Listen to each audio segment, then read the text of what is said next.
much light. Daylight. All the time. And on sunny days, you almost felt like you were sitting outside. It was that bright. That surprised you, Grace? It was a factory. I thought it would be dark and dirty. Then why go to work there? I was 15. It was time I paid my own way. Pay your own way. What about school?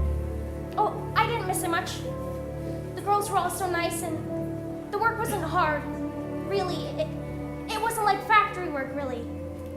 It was more like art, painting those dials. We were artists. I already told you, I am not the one you should be talking to. Von Sashaki, now he is the one you should be talking to. Arthur, you know he won't talk to us. It was his process. Tell me about that process. You used a powder?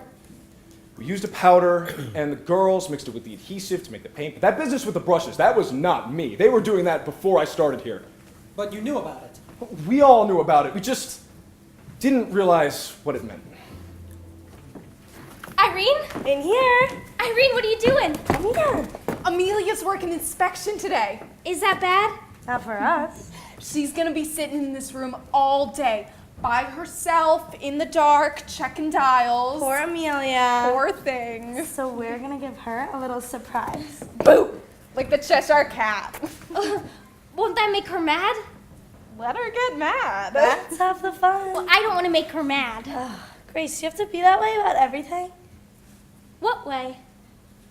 Ooh, your teeth, Grace. What's on your It teeth? ain't like Amelia don't deserve it. She paints more dials than half the girls on the floor and can't be bothered by nobody either. You say, Amelia, what's new? And she just looks at you all funny. Well, I don't think she can speak much English. Well, it wouldn't kill her to smile, would it? Right this way, gentlemen. She's coming! Hit the lights!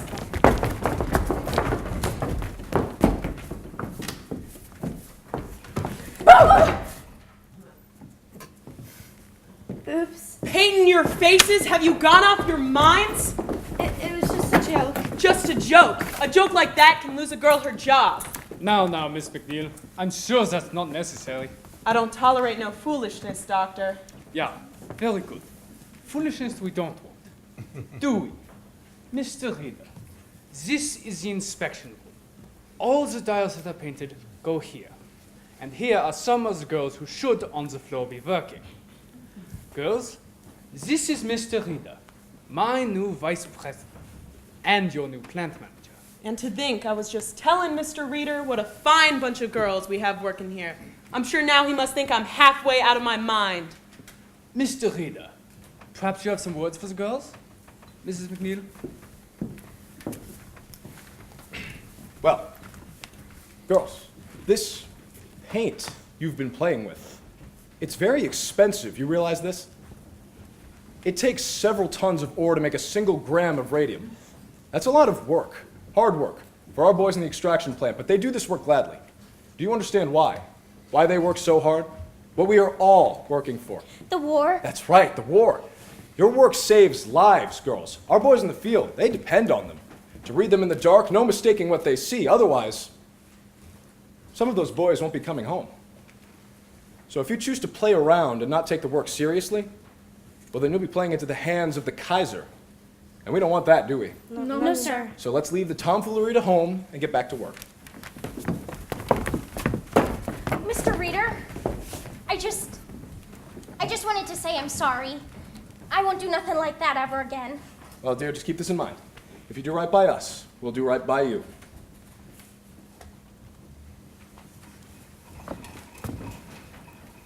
May 21st, 1921. Nancy Jane Harlan here for the New York Graphic. The New York Graphic's only girl reporter. Jack Youngwood here, reporting for the Newark Ledger, Newark's first source for news. Madame Marie Curie, eminent French scientist, embarks on a whistle-stop tour of the United States. First stop, New York City, where she is greeted by an enthusiastic crowd of well-wishers. The high priestess of science is on her way to Washington to receive a gift of 1 gram of radium, valued at $100,000. Purchased for her by the members of the Marie Curie Radium Club, an association of 100,000 American women. Who each donated $1 to support humanitarian research using radium. Grace, over here! Irene, look, I got my certificate. Member Marie Curie Radium Club. You gave $1? It's all for science. For science? What about my room and my board? Oh, there she is.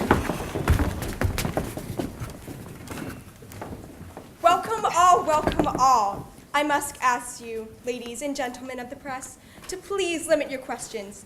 Madame Curie is about to embark on an exhaustive tour of the country and is under strict doctor's orders to rest. Although, in the typical fashion of a scientist who can think only of her work, her life's work, she has refused to rest. Madam Curie, what will you do with the radium? What will you do with the radium? I will continue my experiments to find better methods for the treatment of the cancer. Will radium cure all cancer? Cure for the cancer? Yes, that is so. Radium has already cured all kinds of the cancer. But some doctors dispute that. Then they do not understand the method. There is no question. Radium will cure the cancer. Madam Curie. Madam Curie. Madam Curie. How have you managed to devote yourself both to science and to your children? It has not been easy. But my daughters share my gratitude to the American women for their interest in science and my work. I am most grateful. Madam Curie. Madam Curie. No more questions. Madame Curie is on a tight schedule. Mrs. Andrew Carnegie has sent a car and will escort Dr. Curie personally, as will I, to Washington, where President Harding will present the gift of 1 gram of radium.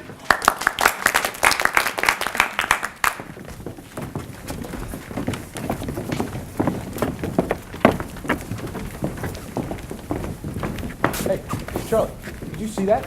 That is an excellent marketing opportunity. Let's send her one of our customers' watches, courtesy the United States Radium Corporation. We will need a press release. Radium is not just for scientists to study. The average American can share in its glory every night. Luminous watches, luminous clocks.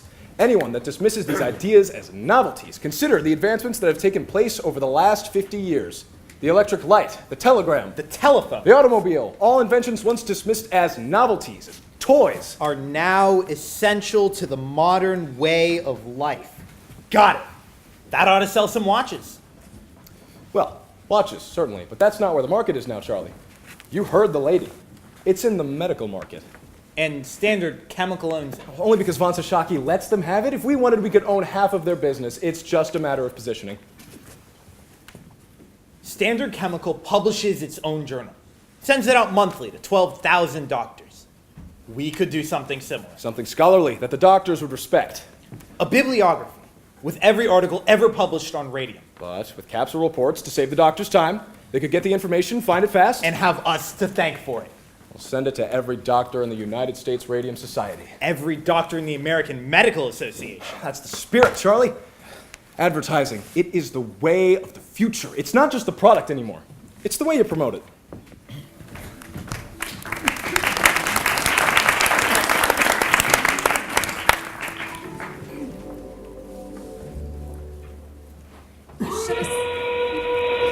You should have seen it, Grace. The church was filled with flowers. Lilies and carnations and orchids. You know how Amelia loved orchids. They weren't orchids.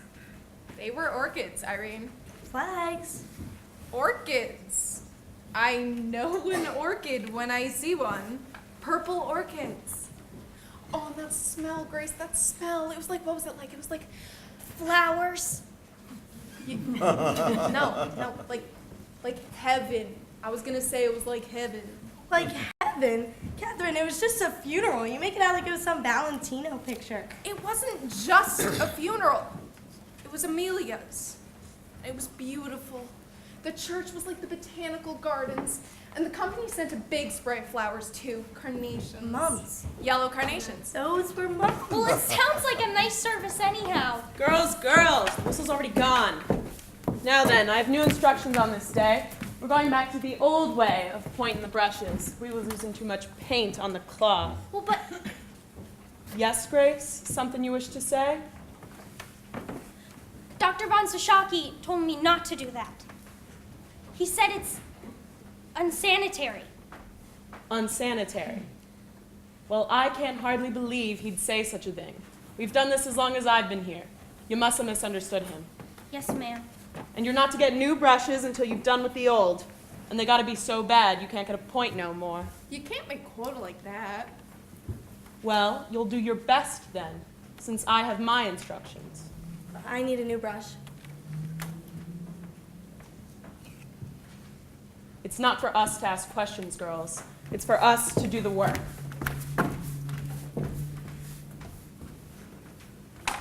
I have my instructions, girls. I have my instructions. Here's an instruction for you, McNeil. Let some of the starch out of your corset. Was she at the service? McNeil, are you kidding? You think she crossed the street for her own mother? Most everybody else was, though. You was about the only girl from the floor who wasn't there. Well, I wanted to come, but Ma was working and I had to watch the little ones. You could have brought them. All 7? If it was me, I'd have tried to get there. Lay off. Grace feels bad as it is. Well, were many of the fellas there? Ooh, yeah. Lots of the fellas from downstairs. Mr. Roth from the front office. Dr. Von Zashaki was there. And Mr. Reeder. He left early. So, he was there all the same. Ooh, and Grace, you know that fellow from Crystallizing?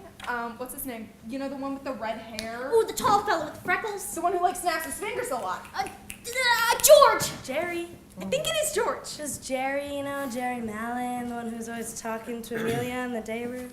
That's right. Ooh, and Grace, when the mass is over, he goes over to the coffin. And he goes like this he goes. No! Yeah, really? Did he sing? So he did, and nobody could believe it. So what if he did? So what? He was in love with her. That's so what. Don't you think so, Grace?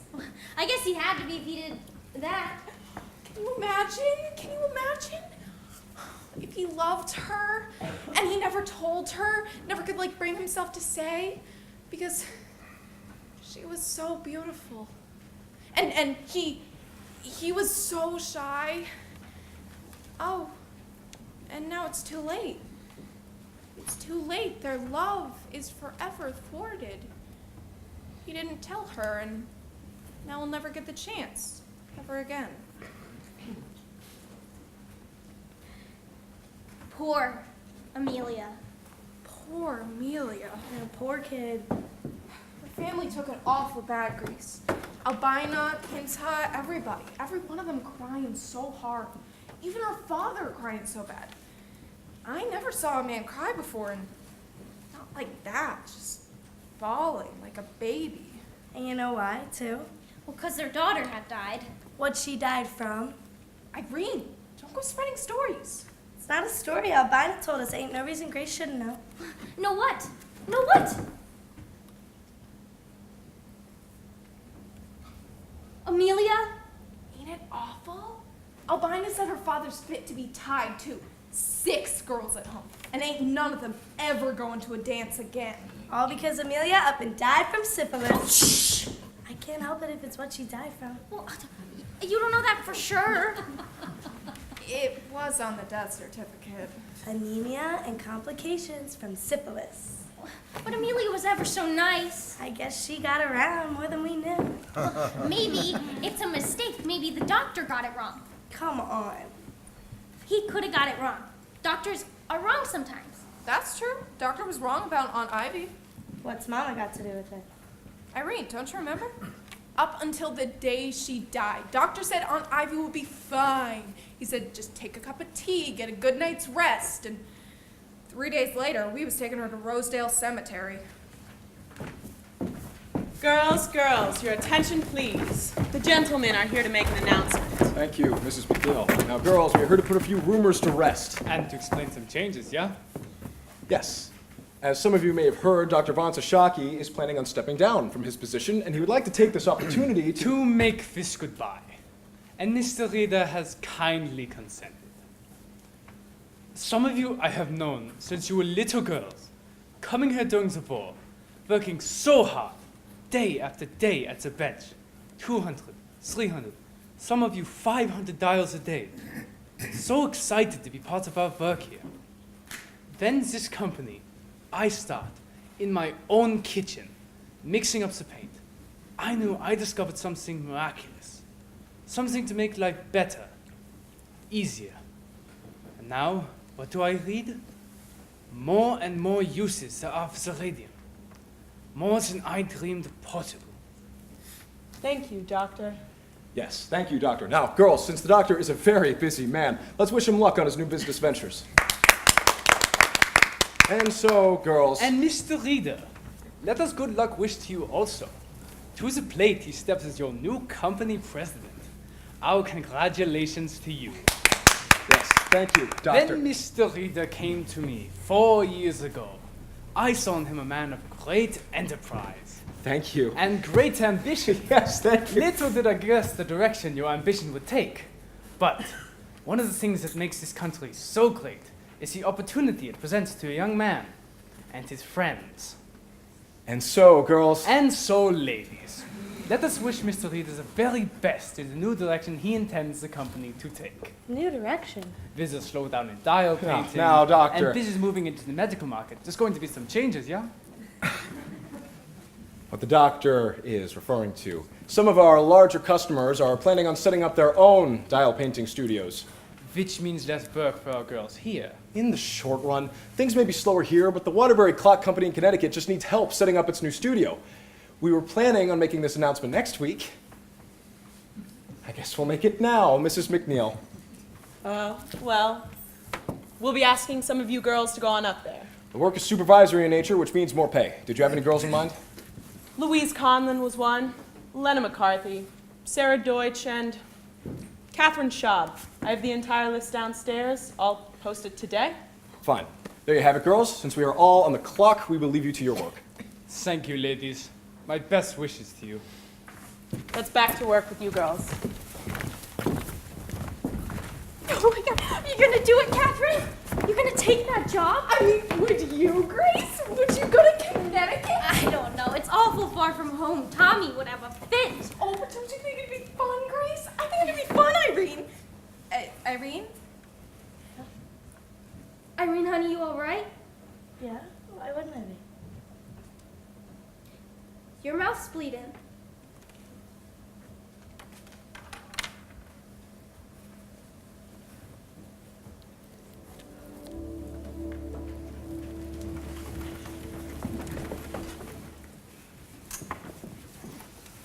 $35 a week. And she quits the place. There's more to life than money. That's what you say when you're young, Tom. But when you and Grace get to be my age, with a house full of your kids underfoot, you'll thank God for every penny you put by. We got money put by. How much? Enough to get married on. Don't take much to get married on. Do you have enough to stay married on? You let us get married, we'll find out.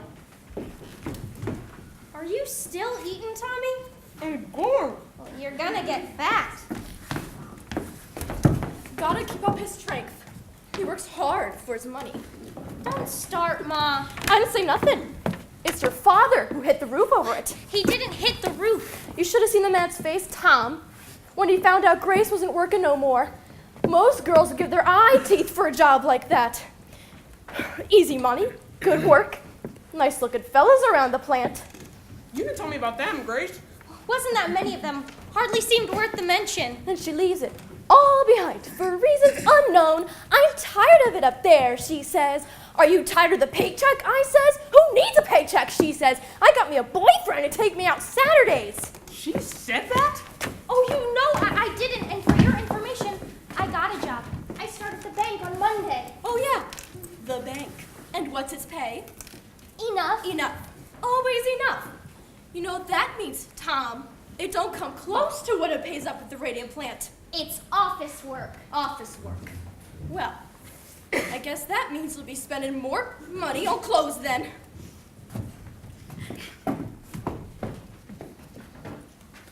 Boy, she has really seemed to chew. I don't see what difference it makes, so long as I'm working somewheres. Don't make no difference to me. I just thought you liked it up there. Of course I liked it. I worked there 4 years. So? I've been delivering mail almost 8 years. I plan to keep on delivering mail another 20 or 30 years. If I'm lucky. Nothing like steady work and a good pension to help you sleep at night. Well, I don't have a pension and I sleep just fine. Oh, I bet you do.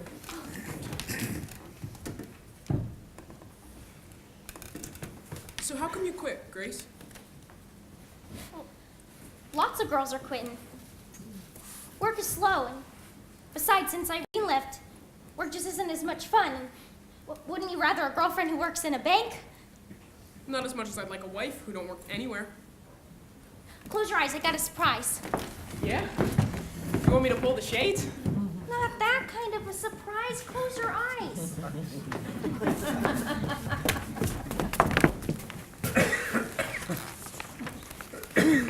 Now look. Wallpaper. For the baby's room. Baby's room. You won't kiss me and you're talking about babies? Well, there will be babies eventually, Tommy. Yeah, but you know, Grace, most girls, they get married before they decorate the baby's room. Plan ahead for once. Pick one. They're both the same. No, they are not. This one has big flowers, and this one has little flowers. So pick one. This some kind of test? No, it's just wallpaper. It is some kind of test. Pick one, Tommy.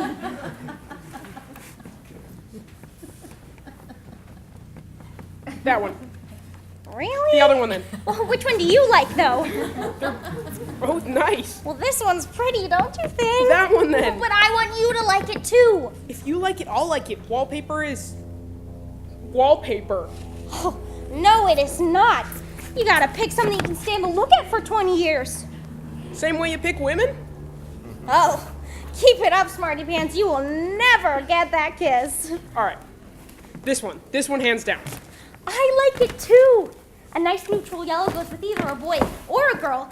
And until the baby comes, you could use the room for other things. Yeah? Like what? Like a painting studio, maybe. A painting studio, maybe? Didn't you get enough of painting at work? No, not the kind I wanted to. Tommy, I used to paint watercolors at school, but ever since I went to work, I don't have no time. Well, with watching the kids and helping Ma. Once we're married, I just want some time. Just a little time to myself. So as I can do watercolors. Or oils, maybe. Oh, or maybe portraits in oils. I could paint your picture if you like. Why not? Paint a big picture of me and we'll hang it in the outhouse. All our friends will come around just to use the can so as they can look at it. The way you talk sometimes. Oh, Grace, you want to paint pictures? Paint pictures. I ain't gonna stop you. Well, you say that now, but once we're married, you'll change your tune. Sure, I'll be whistling Dixie. Well, wait till you come home some nights. All wore out. Some Christmas, maybe. When every customer on your route had 3 times the mail. And maybe some dog took after you. And some old lady kept you waiting on her stoop talking about her grandchildren. Oh, and you wouldn't have the heart to tell her you can't stay and talk. So you come home, all cranky and late besides, hungry, want your dinner. And there I am, my easel set up in the kitchen, a drop cloth on the floor, and my paints all over the table. And your dinner, nowhere in sight. What would you say then? Better be a picture of me you're painting. I know what you'd say. Where's my dinner? That's what you'd say. Where's my dinner? Well, sure. But I'd still admire the painting. Just want to look at it on a full stomach is all. So how'd I do? Did I pick the right wallpaper? I don't know. Maybe I'll go with stripes. Stripes! Polka dots! I don't care, Grace. Let's just get married. You're plenty old enough. Just tell your mom we ain't waiting no more and we'll just run off. Tommy, we are not running off. No, we're gonna do this right. A nice church wedding with flowers and music, and then a week at the seashore, just us. and then we'll get set up in our own place. You'll see, it'll be worth the wait.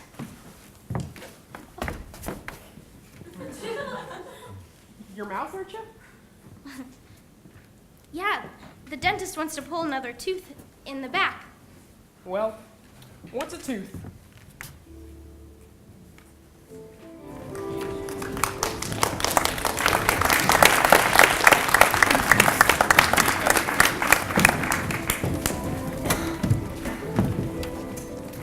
Hazel Kuzer. Any connection to the others? Only by virtue of employment. Except she is a good lawyer. Knows how to write a good letter anyway, that lawyer. And she no longer works here? Left 6 months ago.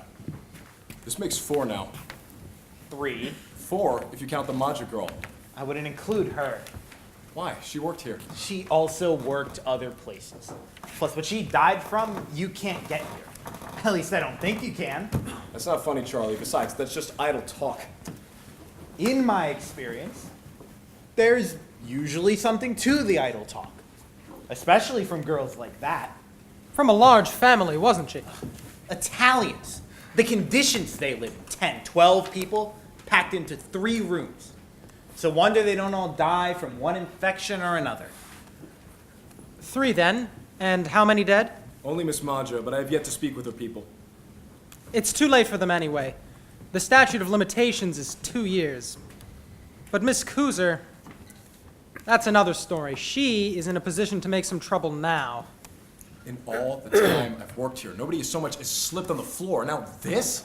We are talking about 4 girls. Out of how many hundreds we've employed? 600, 700 over the years? And some of them were sick when they got here.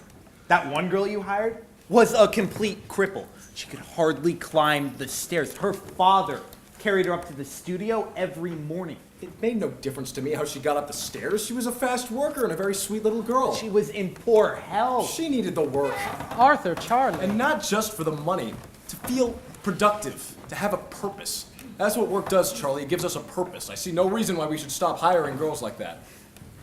When these girls get sick and try and blame us for it, you might want to reconsider that policy. Let's see what Dr. Drinker has to say. Dr. Drinker? Some professor at the Harvard School of Industrial Hygiene. He chairs their department and he's agreed to take a look at our operations. Don't you think we're jumping the gun a bit hiring him? Mrs. McNeil said that 6 girls quit this week and there could be more. Girls come and go. Girls come and go all the time. Yes, but it's never been like this. These girls are terrified. We've got to do something to calm them. Letting Drinker examine them. That sounds to me like a recipe for mass hysteria. We'll tell them it's a routine physical. Edward? Companies give physicals all the time. Then Drinker will start next week. In the meantime, I recommend we make an offer to Miss Kuzer. You think we should settle? There is no proof her problems are connected to us. If she sues, believe me, you won't like the publicity it brings, and neither will your investors. You think it will affect the stock offering? Don't you? Wonderful. We'll open at 30 and close at 10. Or not open at all. But if we were to give this girl something, that would keep her quiet? It would be a condition of the settlement. Maybe we better do it. But suppose that this lawyer has a racket going. Say he picks up sick girls and talks them into making suits. Then we're just rewarding him for his larceny. Or Miss Kuzer genuinely believes she got sick. It could be like Charlie said. She comes from a large immigrant family, not well educated, not a lot of resources. A few $100 would mean a lot to a girl like that. Certainly. Pay a few doctor's bills, buy some medicine. From the sound of that letter, I don't think that girl has very long to live anyway. So a gesture of decency then. Exactly. All right. How much do you think we should offer?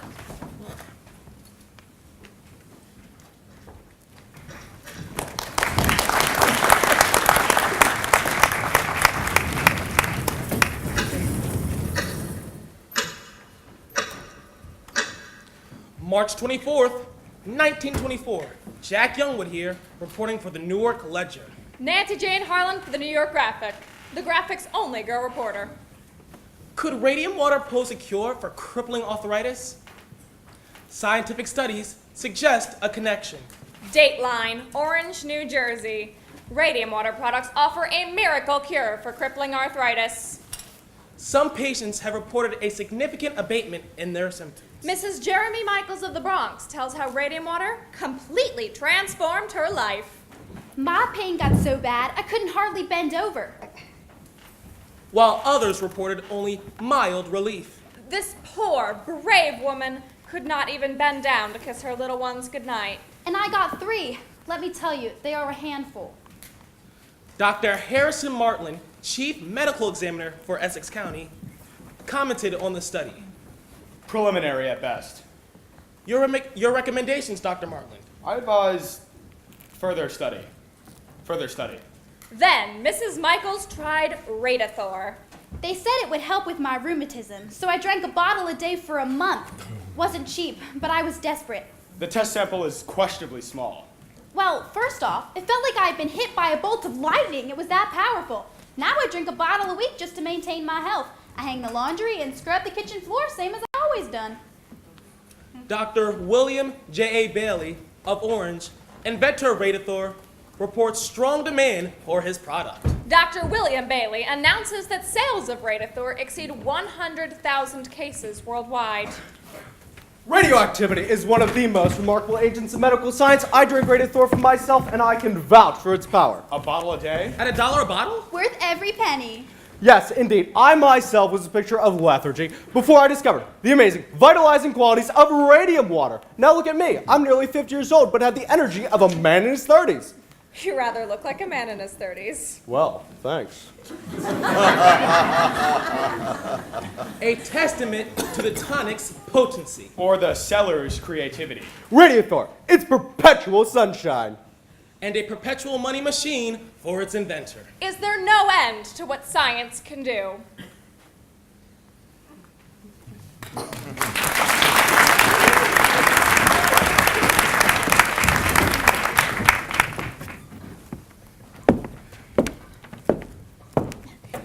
Maybe we should have made an appointment. Don't need no appointment. It's a busy place, Catherine. If you don't have an appointment, maybe you should make one. I shouldn't need no appointment for this. I'm sorry, I don't find anything under Shaw. No, it's under Rudolph. Rudolph? The girl I'm asking about, Irene Rudolph. Did she file the complaint? No, the dentist did. The dentist? Dr. Neff, Irene's dentist. He said she might have Fossey jaw and he was gonna complain to the health department about it. But when I asked him, he said he hadn't heard nothing back and it's been more than 6 months now. Fossey jaw, you say? Yes! Well, Catherine, it could have been like your doctor said, a blood infection. Yeah, but what gave it to her? That's the thing, what was it from? From dirt. You get a blood infection from dirt. From dirt? Her face puffed up like a pumpkin. Her jaw rotted so bad she couldn't eat nothing. You think you get something like that from a little dirt? You get it from phosphorus. They're telling everybody that it's radium in that pink, but it's really phosphorus that makes it glow. Honestly, Catherine, you can't really believe that. You saw her, Grace. Catherine, if it was like you said, they'd have never let you work up there in the first place. Sure, they'd have shut the place down. Shut it down. Who? Who's gonna shut it down? I don't know. The county? Honestly, Grace, you are such a ninny. Hey, how are they gonna shut it down if they don't know about it? Ever think about that? now come on. Well, it's all right, Tommy. She's got no business talking to you that way. Well, she's just upset. Upset. She's gone around the bend. She probably thinks they're dumping arsenic in the drinking water. Next they'll be kidnapping babies and using them to stoke the furnace. Yeah, go ahead and laugh. You won't be laughing so hard when it's you coming in here 6 months from now asking after Grace. Catherine, it's just a toothache. Just a toothache? That's how it started for Irene. Just a toothache. You wait, Grace. You wait. You'll wake up one morning, your gums hurting so bad you won't be able to open your mouth, so weak and sick you won't be able to Stop stand it, up. Catherine. The pain so bad you won't be able to sleep, and your face so swollen you won't I be able said to stand stop beside it! yourself. Grace is fine. Right, Gracie? Irene Rudolph? That's it. She worked at the Radium plant? Yes, sir. Nothing. What? The company is in full compliance with all state health and labor regulations. They ordered an analysis of the Let me see that. Miss, really? Who's Miss Young? That's the health officer. Miss, paint is a harmless compound of radium and zinc. As I was saying, the analysis shows there's no phosphorus in the paint. There's no phosphorus anywhere in the plant. There you see, Catherine? Miss Young toured the plant herself. She found nothing amiss. I'm sorry. Well, guess we can get some lunch then? I want to file another complaint. They already did an investigation. I want to file another complaint. Catherine, these folks, they're awful busy here. I want to file another complaint. I just don't see what good it's gonna do to make such a fuss this way. Great. 3 surgeries. And they wanted to cut her again. She finally said no. She knew. What was left of her jaw rotted so bad. The smell was terrible. And the worst part of it is, Grace, I couldn't look at her. Irene was so afraid of being alone. And I left her alone.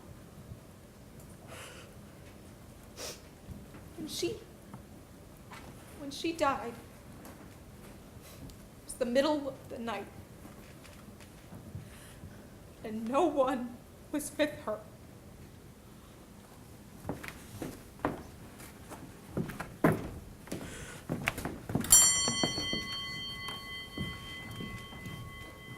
I'm sorry. Could we have another form? My friend would like to file another complaint. Another complaint? Is the girl still sick? No. She died. Wait right here.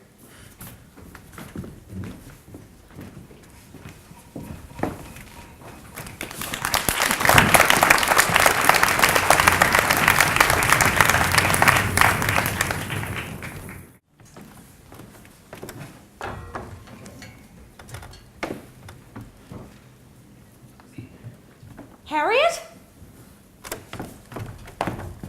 Harriet!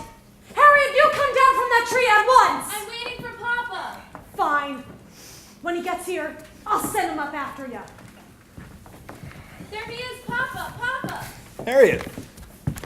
Harriet, come down at once! Papa, I can see clear to the church. Oh, can you? Tell me, do you see your grandfather from up there? No, but I see the schoolhouse. You think this is funny. She's enjoying herself. Harriet! Tell you what, if she has nobody to shout to, she won't shout. They can hear her all over the neighborhood! Oh, can they? When she comes down, I want you to speak with her. She's 9 years old, Diane. I'm trying to raise a daughter, not a son. Well, time is on your side. In a couple years, she'll lose all interest in trees and develop a fascination with boys. That's supposed to scare me? And when that day comes, she'll be frantic because she will no longer want to climb trees. What's this? Something to give you vitality. You think I need vitality? Well, that's what it says in the bottle. Is it pure? We're his supplier. Want to give it a try? If it'll give me vitality, how could I refuse?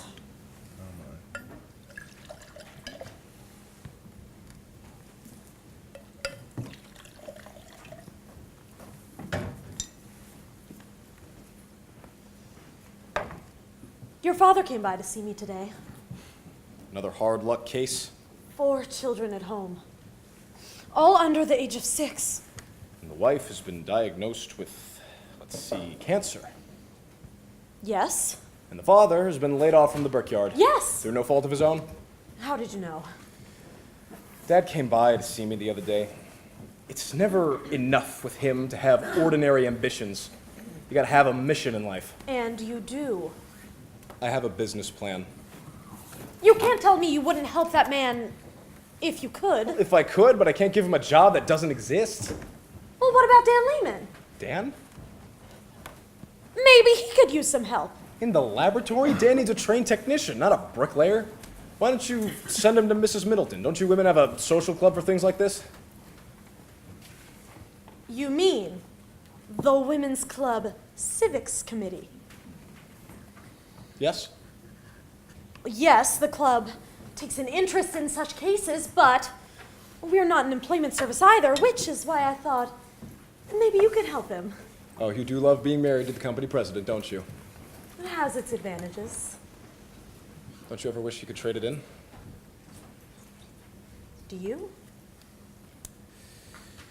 This morning, I got my shoes shined, and while I watched the boy work, I thought to myself, this is quite an enterprise. The work walks in, and the work walks out. No stock prices, no health inspectors, no warehouses, no inventory. He traded all in for his own shoe shine stand. Oh, it's fewer headaches that way. So you're in one of those moods again. What is it this time? Can't be the market. It went up today. Oh, now you're reading the financial pages. I have to entertain myself somehow. So what happened today? You're acting very strange. Am I? I'm sorry. You can tell me, you know. Nothing to tell, really. It's gonna be our best year ever. Oh, so it's the prospect of success that you find so disheartening. I'll get my checkbook. For what? You're a bricklayer? Artie, he needs a job, not charity. What is it your father says? A man needs to work. It weighs on his soul not to work. Well, if it's a matter of his soul... All right, I'll have him talk to Dan. Artie. But I make no promises, Diane. No promises. To your health.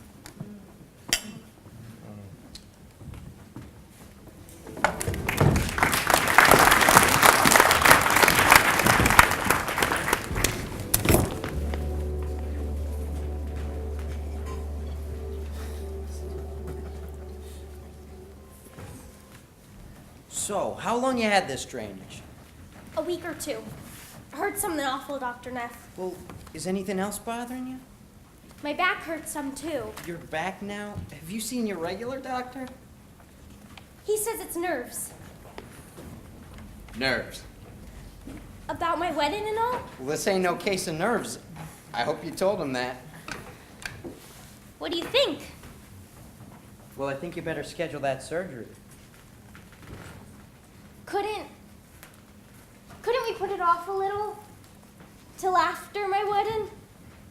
You don't have that surgery, and you won't have no wedding. Huh? Miss Fryer, listen to me. Your jawbone is decaying. That's the black pus oozing out of your gums. That's the bone itself. That's impossible.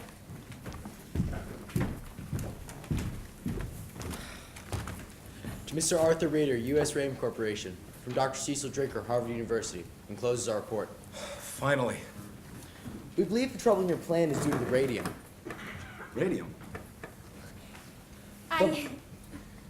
It can't be as bad as all that. No, this can't be. Put off the surgery, and you will develop a septic condition. It could be fatal. The blood changes in your employees can be explained on no other grounds. Everything I've got, I've saved for my wedding. Photographic films carried by employees show heavy fogging. Well, I got a suggestion for you. And we suspect high levels of gamma radiation throughout the plant. Go to the radium plant and explain your situation. Go to the company? We realize no proof can be offered at present. Once they see what kind of shape you're in, this is impossible! They've got to feel obligated to help you out. In light of the material in our literature, it's a mistake. And the facts disclosed by our investigation, I don't see how they could refuse. We recommend immediate and drastic remedial action. Look, if you want, I can write to them for you. They can work through me. Just pay my bills directly. You think they'd do that? Charlie! They got a moral obligation, don't you think? I guess so. We'll do it right now. Come on, I'll get some paper. He's wrong. He has to be wrong, that's all. Charlie, he's wrong. He must have overlooked something. If we're suffering from an ailment caused by the radium, it should occur generally throughout the plant, right? One would expect. We have several hundred milligrams of ore in solution at all times in the big vats, several hundred in ore, several hundred in crystallizing. The entire backyard is filled with tailings. Radium is present in good amounts all over the property. If it's the radium, then the incidence of illness should be highest in the laboratory. But no one there is sick. Then maybe it's some combination, perhaps, of the radium and the zinc. Or something peculiar to our plant alone? Some kind of bacteria, perhaps in the brushes. It can't be the radium. We have dozens of application plants all across the country, and none of them have ever reported anything like this. The Department of Labor wants to see the report. Yes, I'm aware. What are we going to do? This tears us to pieces. How do we answer them? They want to see a report? We'll send them this. 1 page. The most important page. Drinker will never stand for this. Drinker works for us. This is a proprietary report. What we do with it is our business. But the Department of Labor, Arthur. We just need time, Charlie. Just a little bit of time. They could shut us down for this.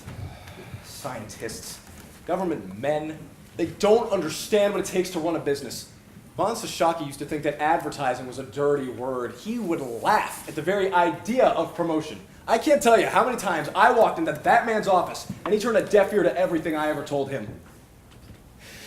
But look at us, Charlie. We showed him. We showed him. We are the world's largest single supplier of radium, the largest in the world. You know what it took for us to get here. Do you really think I am going to stand idly by and let our good name be dragged through the mud? Trust me, Charlie.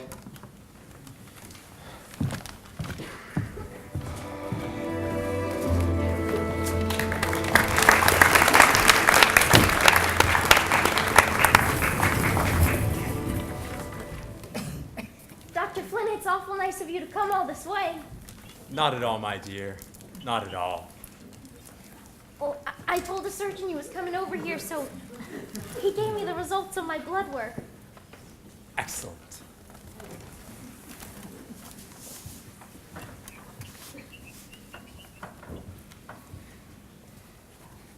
And so?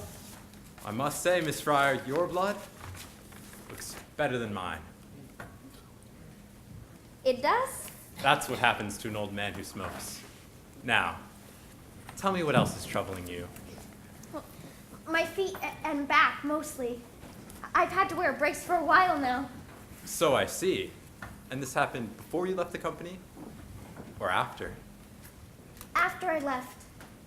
Dr. Neff says this all has to do with the radium plant. I know another girl who died from it. Irene Rudolph. Oh yes, terrible thing. Vincent's angina. What's that? That's an ulcerated condition of the mouth, my dear. From the radium? Oh, no, no, no.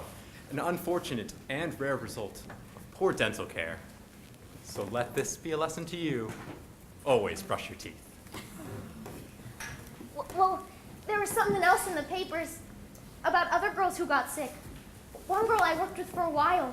She's in the hospital in New York, and doctors don't know what to do. They never seen anything like it. Miss Fryer, don't tell me you pay any attention to the papers. Those stories are not scientific. But reporters are not scientific. They do not follow scientific methods. They write to sell, not to educate. The scientist is not concerned with what sells. He is concerned with the truth. He undertakes years of painstaking study to derive an understanding of intricate natural processes that most people could never presume to comprehend. You would do well to listen to science and ignore the nonsense that is printed in the newspapers. Because I can tell you right now, radium has nothing to do with what's ailing you. it doesn't? Not in the least.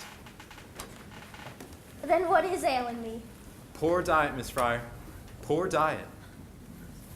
Well, but Dr. Neff said that... Dr. Neff is a dentist, not a physician. What you have is a vitamin deficiency. You must eat more fresh fruit. It's hard to do in the winter. And raw meat as well. That will help with the anemia. Raw calf's liver, particularly. Cook it, if you must. But eat it twice a week, at a minimum. Oh no. I'm a scientist, Miss Fryer. And I take a purely scientific interest in this situation. By allowing me to examine you, you are helping me to advance my own studies. I thank you.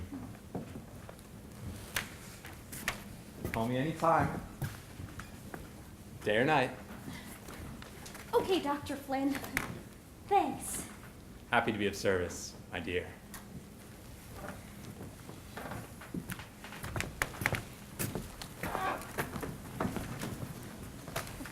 Dr. Frederick Flynn, PhD, Physiology, Columbia University.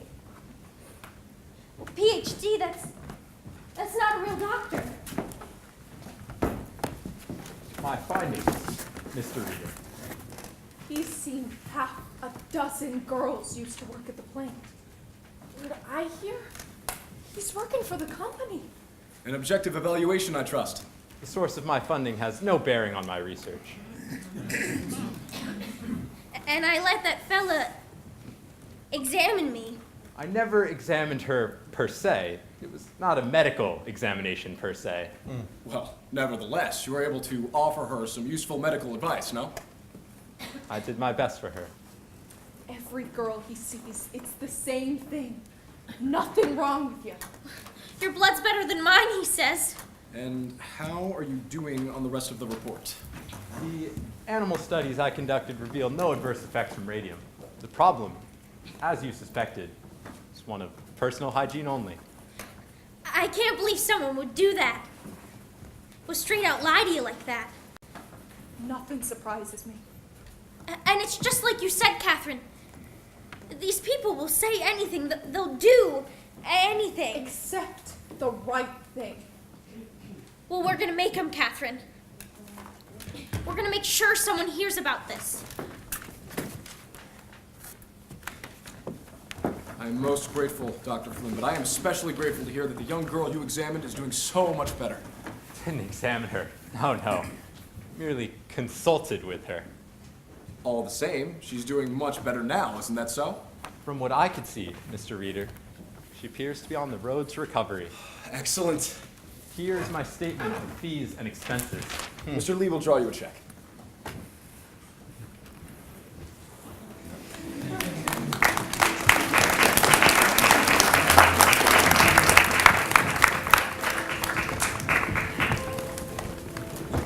And so, I leave you now with this one thought. Ladies and gentlemen, we do not have to accept injustice. We can use our powers as consumers to influence those who wish to profit from our patronage. Thank you. Thank you, Miss Wiley. And thank you to the New Jersey's Consumer League for another job well done. This concludes our program for this evening. I don't think we have time for questions, but we hope you will join us in the next room for some light refreshments. Do you want anything? My throat's a little dry. Can I help you, miss?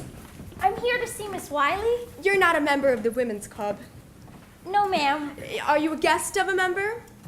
No, ma'am, but Then I'm sure Miss Wiley would be happy to see you during her regular business hours. Well, I'm not leaving till I see Miss Wiley. It's all right, Miss Middleton. It's fine. You must be Miss Fryer. Yes. Miss Young at the health department, she said I should come see you, and I know I should have stopped by your office, but I missed a lot of work lately, and I didn't want to miss no more. No need to apologize. I've been meaning to call on you myself. Please, sit down. Me and Catherine, we wrote to the company about our troubles, but we never heard nothing. So we called some lawyers, and they all said they couldn't do nothing because it'd been so long since we left the company, and something about the law won't allow it. The statute of limitations. Right, and one lawyer, he said he would try to sue anyhow, only he wants $1,000 up front, and I already used everything I saved for my wedding on doctors and dentists and hospitals, and I still don't know what's wrong exactly. And Tom, that's my fella, he says he don't care. He wants to get married. But I just wonder what good I'd do him. Like this. Miss Wiley, if I could just get my compensation, I could settle my debts, and then maybe I wouldn't feel like I was saddling Tom with such a burden. I'm sorry to rattle on you about these things. I'm just so tired of being pushed around. I don't blame you. Miss Young at the health department, she said the Consumers League has, what did she say? Clout. I'd like to think so. We've certainly had our share of successes. Can you help us then? Tell me, Miss Fryer, just how far are you willing to go with all of this? Ma'am. Let's say you do find a lawyer to take your case, someone to take it on a contingency. You wouldn't have to pay him unless you won. Would you be willing to sue? Well, I want my compensation. Of course you do. Now, suppose the company says, here's some money, Miss Fryer. Only you were to tell no one what we've agreed to. You were to say nothing about how you got sick. Keep it quiet, you mean? Yes. Well, that don't seem right. It isn't right, but that's what they'll do. They will try to buy your silence. Is it for sale, Miss Fryer? No, ma'am, it isn't. Good. So you'll help us then? I think I can help you, if you're willing to take some chances. Chances? If you would be willing to set aside your own need, just for the moment, we can put a stop to that company. We can stop them dead in their tracks. What do I have to do? We start by putting you on page 1. Page 1? You want her to talk to the newspaper? Not just one newspaper, many, many newspapers. Is that really necessary? I mean, all we want is for Grace to get her compensation. Tommy, let her finish. I understand your concerns. But this company has already shown it's willing to go to extremes to protect itself. No, I'm afraid the only way we'll get to them is to hit them where it matters most, their public image.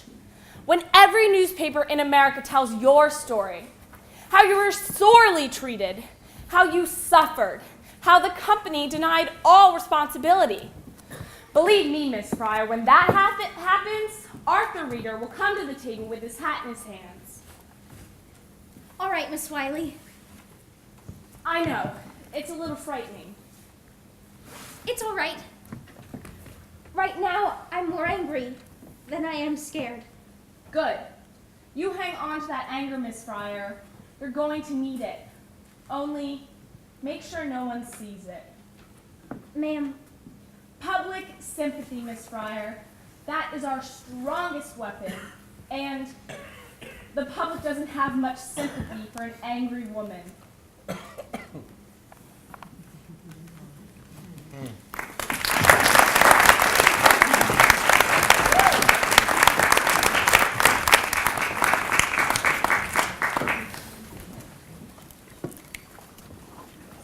December 4th, 1927.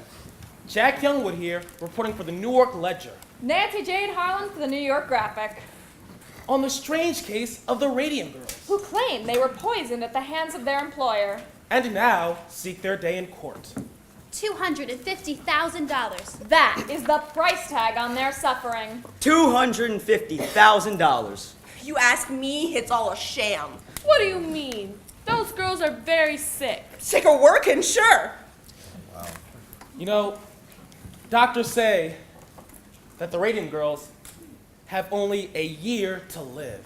1 year to live and 250 grand to spend. What would you do with that kind of money? What would you do to ease your last suffering days on Earth? What would you do with $250,000? I'd buy a wardrobe like Irene Castle's. I'd give it all to charity. And then I'd travel around the world, first class, with all of my friends. I'd play the stock market. I'd buy my wife a fur coat and the diamond the size of New Hampshire. I'd use it to pay my medical bills. And pay back the second mortgage on our house. The one my father took out to pay for my last operation. Pretty Grace Fryer sits at home, suffering bravely through this entire ordeal. struggling valiantly to keep up her flagging spirits. For the sake of her family and her friends. It hurts to smile. But I try to smile. I know that if I don't smile, I'll go crazy. Tell us, Miss Fryer, how does it feel knowing you have so little time left? I try not to think about it. But it must get to you sometimes. Knowing what you've been through. And the company's getting fat off your labor. And all they got to say about it is No comment. Don't you just want to punch somebody? Oh no. That won't do no good. I just try and think about how it's gonna be. When justice prevails. Then I could do something nice for my folks. Maybe send them on a trip. They never did have no honeymoon. What a fine example of womanhood. We can only aspire to bear our crosses in life as nobly as this young girl.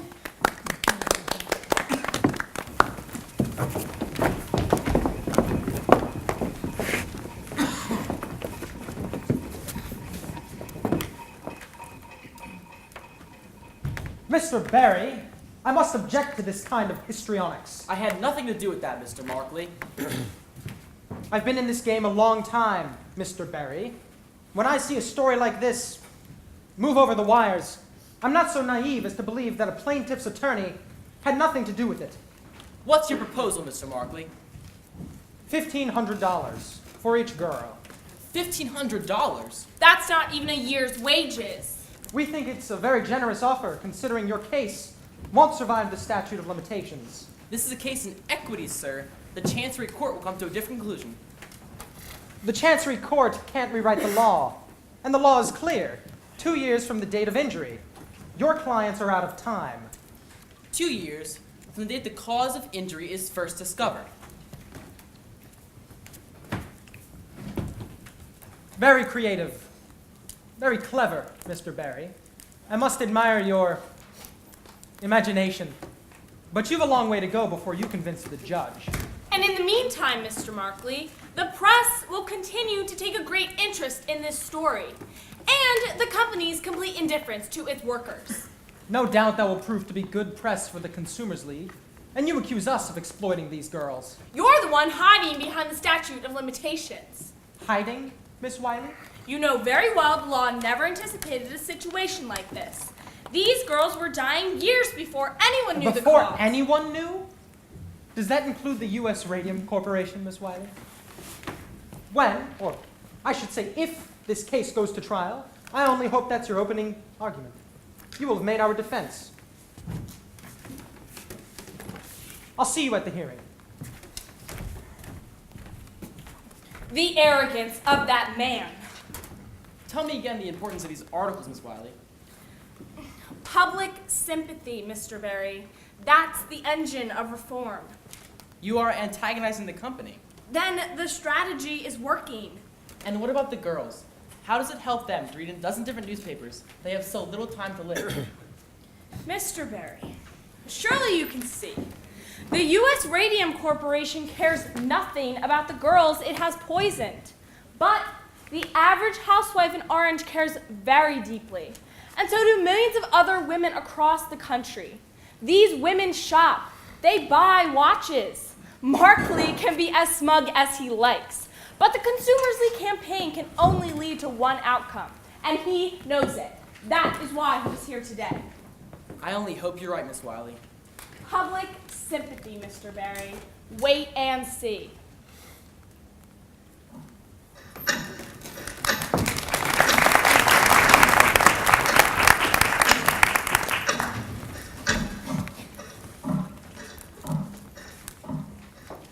Dear Miss Schaub, I read of your sad story in the Boston Globe, and I was so sorry to hear of your plight. It seems in this time of rapid advancement, the well-being of the average worker is overlooked. I, would like to provide you girls to the key to my own good health at the age of 92. It's called Christian Science. Dear Miss Fryer, I read about your woeful situation in the Atlanta Constitution. I'm prepared to offer you a solution. Phenacine! A wonder tonic made from all natural ingredients. Phenacine will restore your health and vitality. We are prepared to offer you girls a lifetime supply of Phenacine in exchange for the exclusive rights to use your pictures in our advertisements.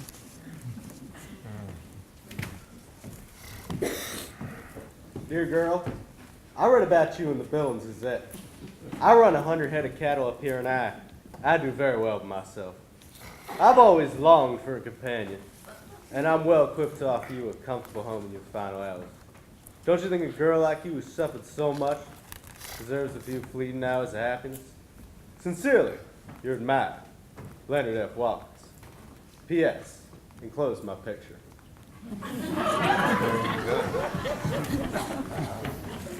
Catherine, would you look at this? This man actually sent a photo. You all right, Catherine? Yeah, just bleeding again. Shall I get the nurse? It did this before. It'll stop. Maybe we should go. No, don't go. Well, don't you need to sleep? Sleep? Who can sleep? I never sleep. Will you sleep tomorrow? Yeah, might not wake up. Of course you'll wake up. Not if it don't go too well. Sometimes people don't come out of it so good. My mother's cousin went into hospital for her appendix, and she didn't come home again.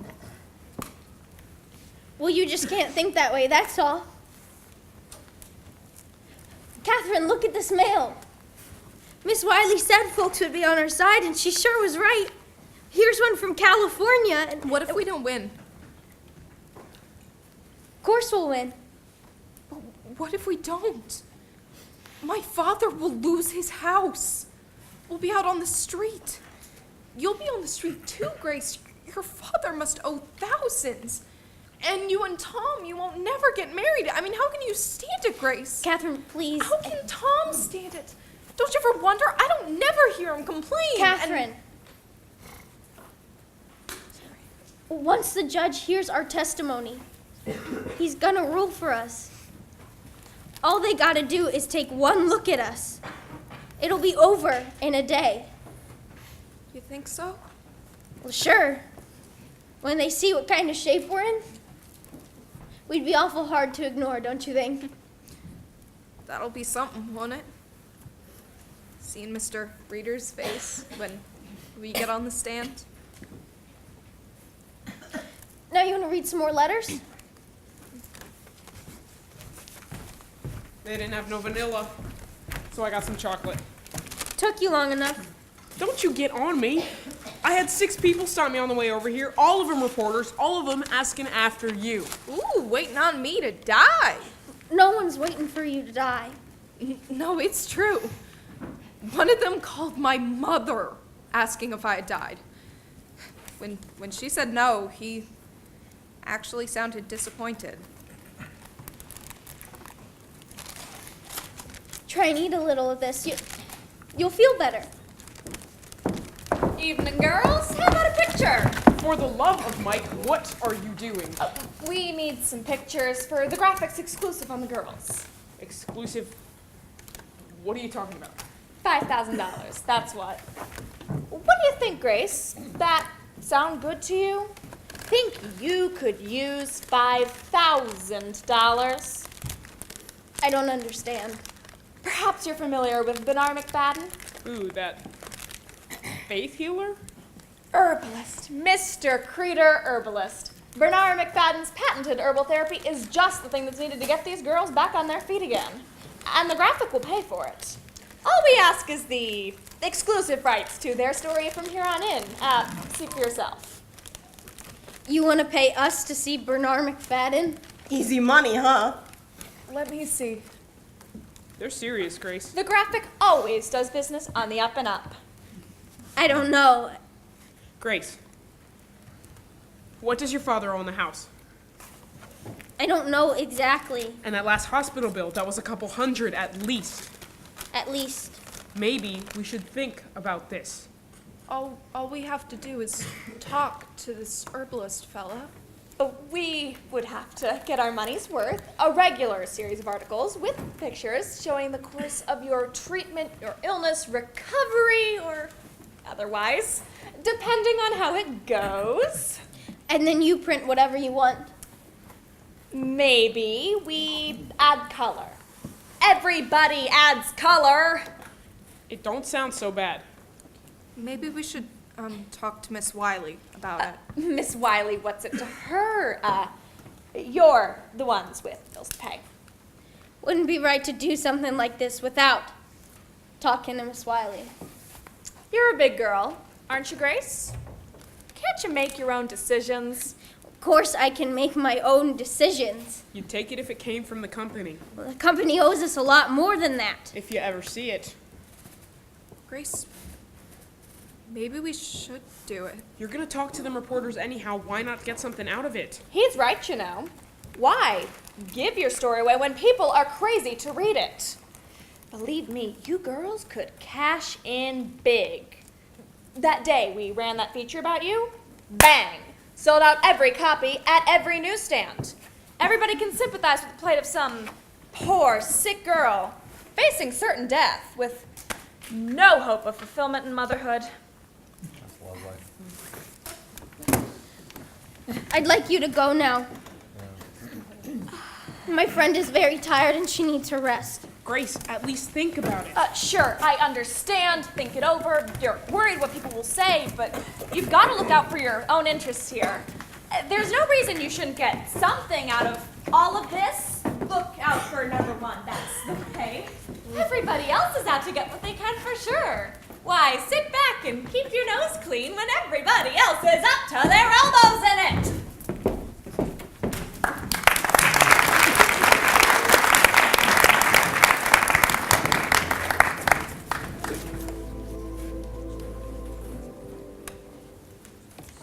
Gentlemen, I have treated a number of the girls who claim they got sick here. One of them, the girl's jaw had rotted so bad, I removed it simply by lifting the bone out of her mouth. As you can see. Oh, that's all right, Dr. Neff. You can put that away. Maybe you'd rather look at it on the x-ray. See, this was an expensive case to treat, and I never did get no compensation. The girl, she died. Her family never paid. I sympathize, Dr. Neff, but what does that have to do with us? So here it is straight. There's gonna be a lot more girls coming out saying they got sick here, so maybe we can do business. I scratch your back, you scratch mine, that sort of thing. I'm not following. Say you was to give me a list of the girls who worked here. I'd see to it there weren't no more lawsuits. You think you could cure them? Well, I couldn't put out a cure, no. I'm just saying, I scratch your back, you scratch mine. How so, Dr. Neff? Well, I'd examine the girls for radium necrosis. Then I'd come up with a favorable diagnosis for you. Peoria, say, or something else. Quite a few of the cases will just die a natural death anyway, and the rest we can put off until the statute of limitations kicks in, and it's too late to sue. You'll persuade them they haven't got a case against the company. Exactly. And if it did come to court, I could testify that it was some other problem, and it'd be strong testimony coming from the dentist who treated him. How do you know that these girls are going to be coming to you? Well, they'll come to me quick if I ain't charging them nothing. Because we would be paying you. Exactly right. We understand each other, Mr. Reader. What exactly are you asking for, Dr. Neff? Well, I'd need $10,000. For my troubles so far, and for all the girls I agree to see from here on out, $2 for every visit, plus expenses for the x-rays, I'm suggesting a gentleman's agreement here. Better off if it's not in writing? No. All right, we'll put it in writing. We'll do nothing of the kind. Your proposal is immoral, and we will have nothing to do with it. Immoral, you say? You're a fine one to be talking about morals. Mr. Lee. When you got your own hired guns ready to testify. Those are expert witnesses. Expert witnesses? Paid lackeys is more like it. And none of them's got the dirt I got. If you're smart, you'll play ball with me. Believe me. Plenty more folks are interested in the information. You're threatening me. Just a business proposition, Mr. Reader. Just looking out for my interests. Same way you look after yours. Mr. Lee, see Dr. Neff to the door. All right. Fine. You don't want to play ball. That's fine. But believe me, when all this shakes out, it won't be me holding the short end of the stick. Gentlemen, I want all of you to make statements on what happened here today. We will send them to the American Dental Society, and then Dr. Neff will see who's playing ball and who isn't. An excellent idea. I don't know. Perhaps we shouldn't be so quick to dismiss Dr. Neff's proposal. What do you mean? We're in a very bad situation here, Mr. Reader. That's true. Mr. Lee says you're having trouble getting girls to work here. Yes, and we've lost some contracts because of it. And it's going to get worse. The papers are full of stories about those girls. Making them out to be saints. And what defense can we put out against them? Other than to say we'll try our case in court. And in court of public opinion, we've already lost. Perhaps we should reconsider it. Certainly wouldn't hurt to have testimony from the dentist who treated those girls. Neff can be very useful to us.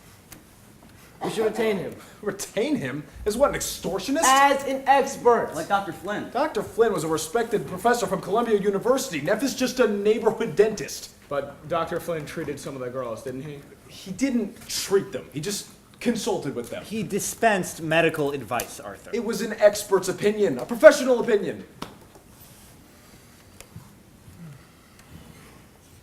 How about this? We retain Neff, but we don't put him on the stand. Just to keep him from testifying for the women. That's the most important thing. Yes, I agree. That is the most important thing. Would you agree to something like that, Mr. Reader? Mr. Reader? Mr. Reader? Edward, we can't possibly do this. We can't get into bed with a man like Neff. Arthur's right. We don't want to do business with Neff. Neff could hurt us. We have to take steps. Neff has already given us everything we need. New evidence, gentlemen. This is grounds for a postponement.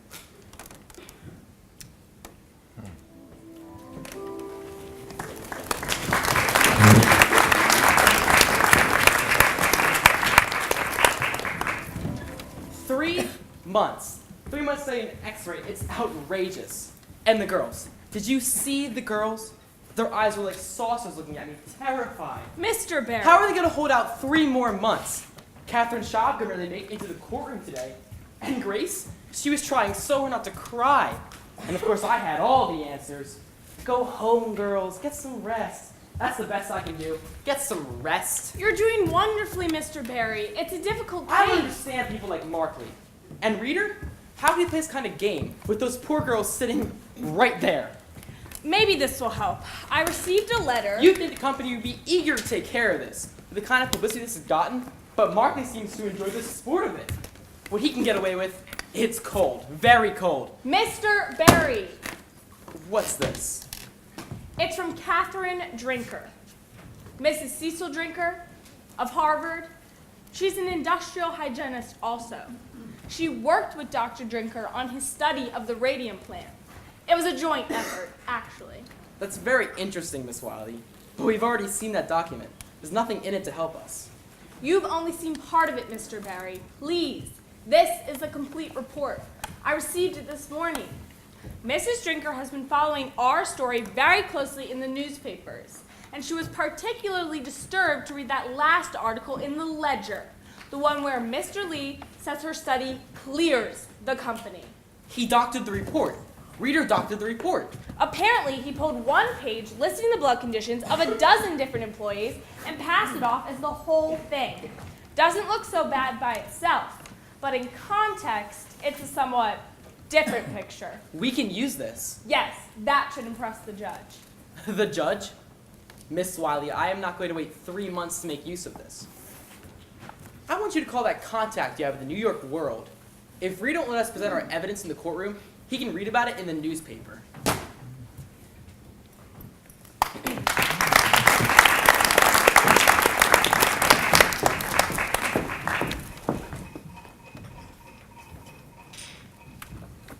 January 12th, 1928. Jack Youngwood here, reporting for the Newark Ledger. Nancy Jane Harlan for the Graphic. Radium girls go to court today. Radium girls knock at the doors of justice. These Will they be heard? These poor injured girls face pain, disfigurement, ruin, and death. And as the clock ticks away the precious moments, a hearing begins in Chancery Court. As the U.S. Radium Corporation demands a postponement. While plaintiff's attorney, Raymond Berry, makes a shocking disclosure. Showing that the company lied to the Department of Labor. Showing that it distorted the results of a Harvard study. Concealing the ill effects of its product. Read all about it in the Ledger. Read it in the Graphic. We care. Because you care.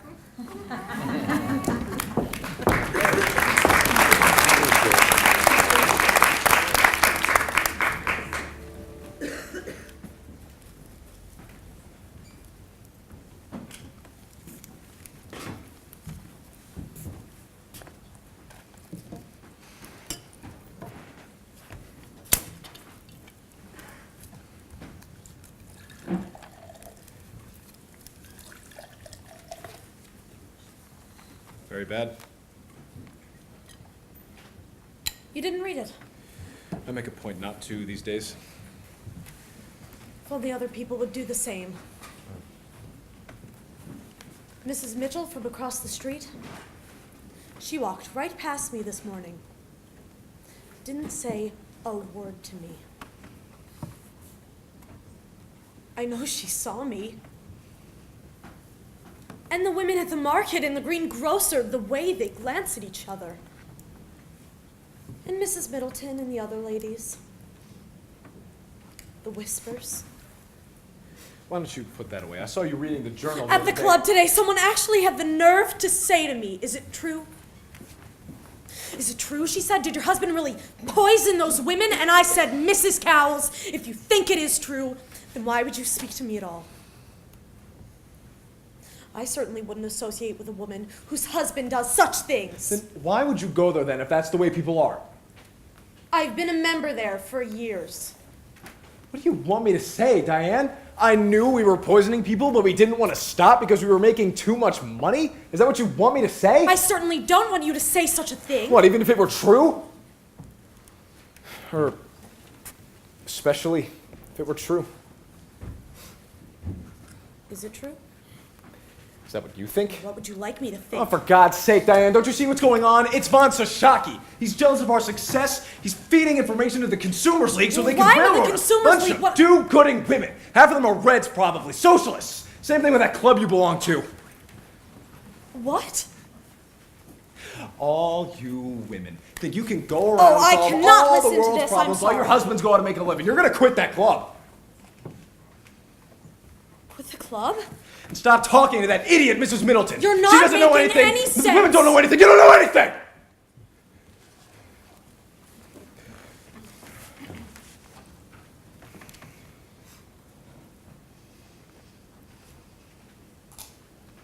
Did you lie to the Department of Labor? What?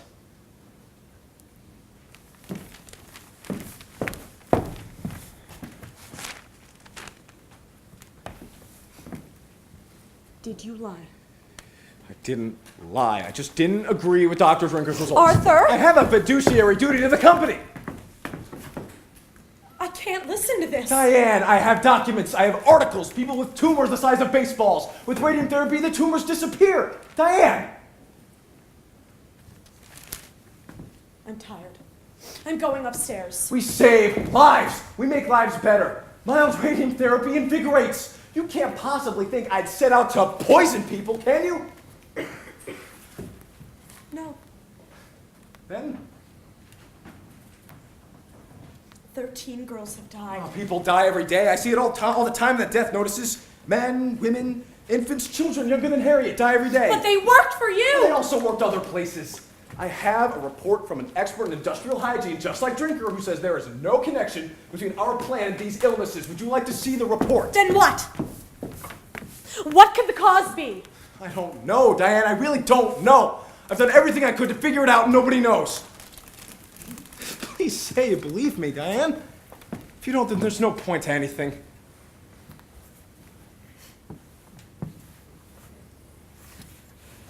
Arthur. Do you remember what you said to me the day that I left, that I told my father that I wasn't going to join the ministry? What you said to me that day? You can do as much good in a boardroom as you can do in a church. You remember? You think I would forget? I was such a scared little kid, and he was an icon. If it wasn't for you, I don't think I could have stood up to him. I'm sure you would have, Artie. I know you would have. And ever since then, he's been searching for signs. My soul is lost. You don't think that, do you? My soul is lost. You're a good man, Artie. We save lives, Diane. You save lives. It's all for you, you know. Everything I do. It always has been. You know that, don't you? I know. Please don't let that be another reporter. Don't answer it. Arthur! Mr. Lee? Charlie, for God's sake. I just got off the telephone with someone from the Ledger. This couldn't wait until morning? I'm sorry. Good evening. Mr. Lee. It's Dr. Lehman. Dan? He's dead, Arthur. What? He died this morning. Charlie. That's not possible. I just saw Dan last week. He was just here. A month ago, for cards. They were all just here. Martlin's already done the autopsy. He says it was a severe anemia. He's blaming the radium? The Ledger is going to run it on page 1. I told the reporter we would issue a statement at 8 o'clock in the morning. That's when he needs it, so it can run tomorrow. When are the services? Sorry? The services? I don't know. We'll send them flowers. Diane? Of course. I'll call Louise. Yeah, that's right. Go call Louise. I should see her right now. Oh, poor Louise. We should go and see her right now. I wouldn't do that. Why ever not? She's planning to sue. Louise? The reporter from the Ledger told me she's filing a wrongful death action. I've already worked up a statement for the company. Company chemist of 8 years, always in poor health, recently in decline. But Dan was never sickly. He was always on the golf course or sailing or their garden. Their garden, Artie, he kept a lovely garden. Let's just deal with this in the morning, Charlie. Of course. Sorry to bring you bad news, Miss Reader. Good night. Good night, Mr. Lee. Charlie can be a bit excessive at times. It's all right. You needn't explain. I mean, sometimes it's necessary. It's all right!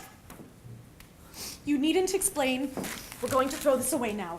There's half a case under the sink. And we'll get rid of that too. We'll have no more of it in this house. I'll do it. Diane. I'm in too far to quit. I really didn't expect you to.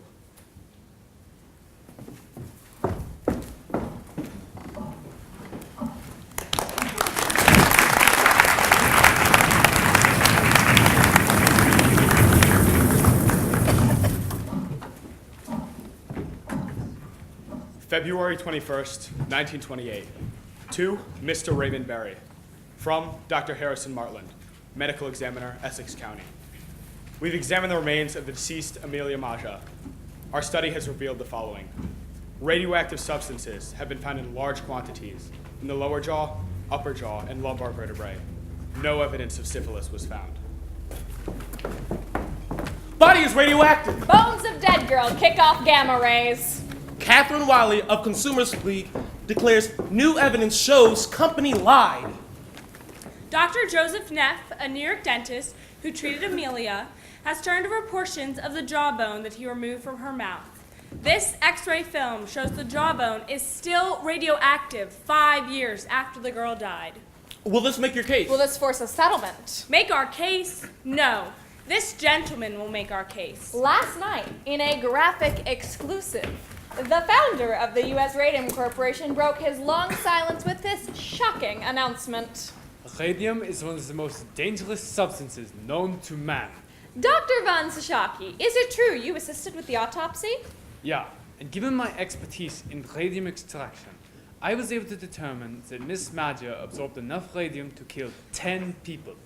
Doctor, what does this say for mild radium therapy? Would you now advise against it? Radium is responsible for the deaths of these poor girls. It should be considered a most dangerous substance. Would you agree with the doctor's prognosis that the radium girls have only a year to live? From what I've seen, they'll be lucky to last that long.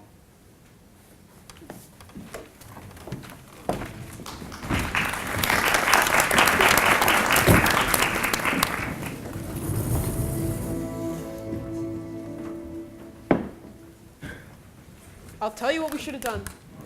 We should have took that reporter up on her offer when we had the chance. That's what we should have done. $5,000.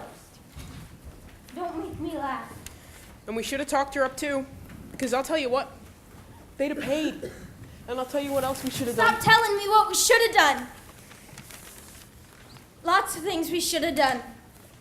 Don't do no good to think about them now. All right, keep your shirt on. Which do you like? The green or the purple? So what's Barry say? Is he going to go back to the company? I like the green, but they don't fit so good these days. Is he going to try to talk the company up a bit? Miss Wiley thinks another interview will do the job. So I say what's one more, you know? It's worth a try, don't you think? What if they came up to 5,000? Would you take it then? Let him come up. I'm not caving in. It's called a settlement. A settlement? It's just another way for them to hide. Let them hide. Well, then they win. So they win. They're going to win anyway. Nice. You got so much confidence in me. Grace, for Christ's sake. You got one lawyer working for nothing. Up against 6 other lawyers who are getting a bundle. And you think you got a chance? You know what I found out today?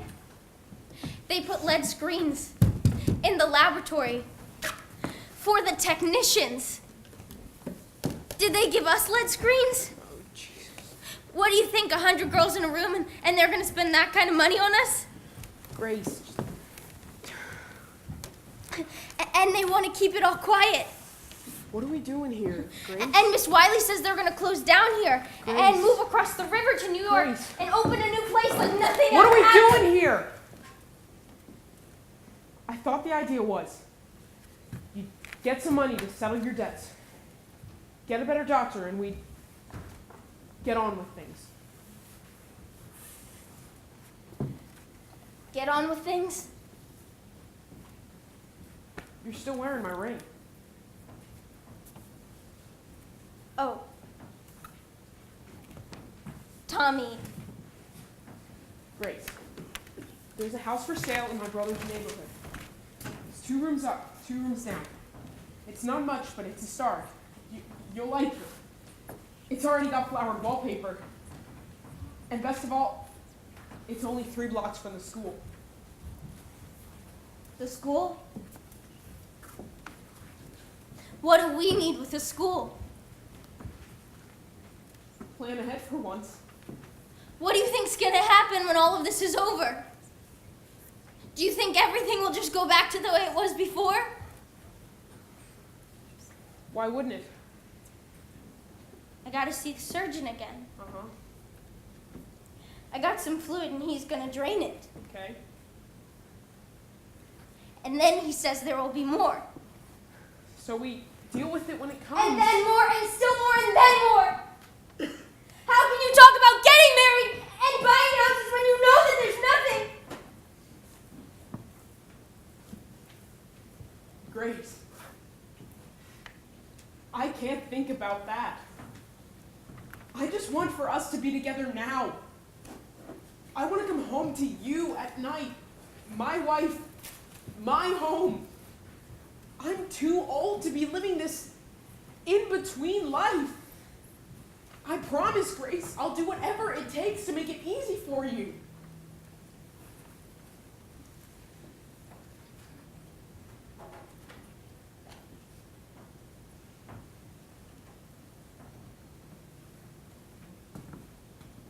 Here.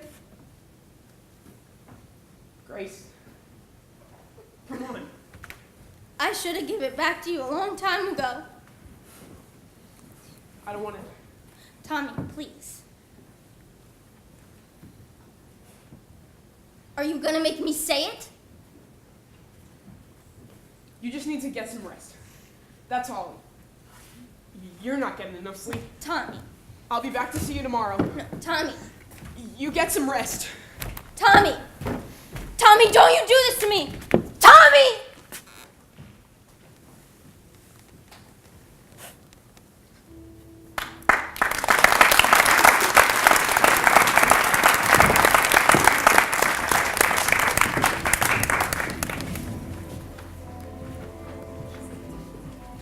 Arthur? Charlie. Aren't you headed home? Charlie, I've been thinking it over. I think we should settle this case. We need to make a reasonable offer to those girls. No. Arthur, we agreed. We need a clear, definitive victory, otherwise we just invite more of the same nonsense. Things have changed. Look, I know you and Dan were close, but you can't let that cloud your judgment. Von Shaki is going to testify. We can deal with him. How? Put more money in his pocket. So now you want to bribe him? Not a bribe. Consideration. Consideration? For an expert witness. You don't understand guilt, do you, Charlie? Right now, I don't have the luxury of thinking about it. Well, let me tell you something, Charlie. A guilty man has a tremendous need to unburden himself. His guilt can eat him alive, don't you see? What Von Shaki wants is to be free. That is why he is testifying for the girls, and that is why he will never testify for us, no matter how much consideration you offer. Settle with these girls? You're gonna have to settle with all the others. Neff was right about that. This is just the beginning.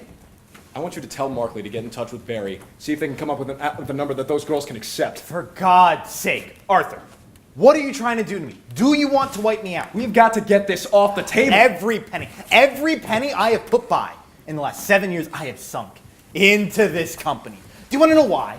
Because of you. Because you said it was a sure thing. Why work for Von Shishaki when we can work for ourselves? Remember that? Take a chance, Charlie. Take a chance.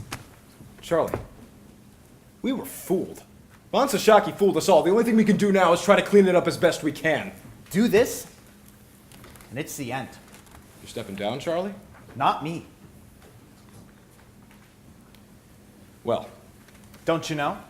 They're just one vote away from getting rid of you. And whose vote is that, Charlie? Arthur. Have you so little faith in me? I'll still be on the board, Charlie.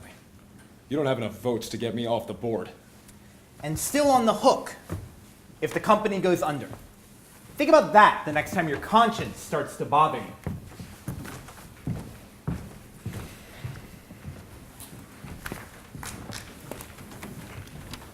March 15th, 1928.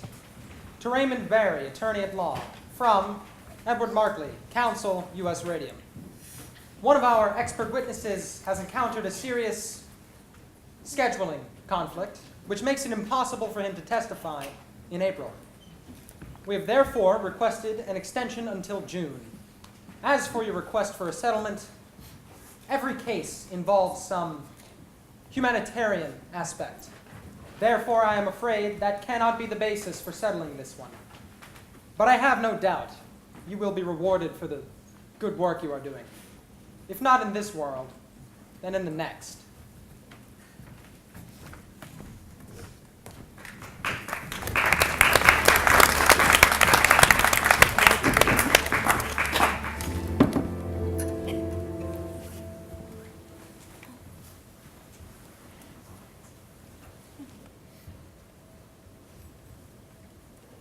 Rise and shine! Madam Curie? It's time for work. Oh, my late, I set the alarm. We have 5,000 dials to paint before breakfast. Up, up, up. It's all for the war effort. Please. I'm so very tired. No complaining. Good soldiers don't complain. But I'm dying. And who isn't? Get up, Grace. Irene? Get up, sleepyhead. You'll never make quota like this. It's not fair. I'm 26. I should be married by now. Have children in my own home. We all have to make sacrifices sometimes. I know I did. Why? Why do we have to make sacrifices? It's all for science, Grace. Science, family, every life is sacrificed to something. It's just a matter of choosing which. Well, I didn't choose. I didn't have no choice. Well, sure you did, Grace. Sure you did. Catherine, don't do that. Catherine? Look what you did, Grace. She's bleeding all over the tiles. Catherine, I'm sorry. I guess I shouldn't have said anything. No problem. That's one more dead dial painted.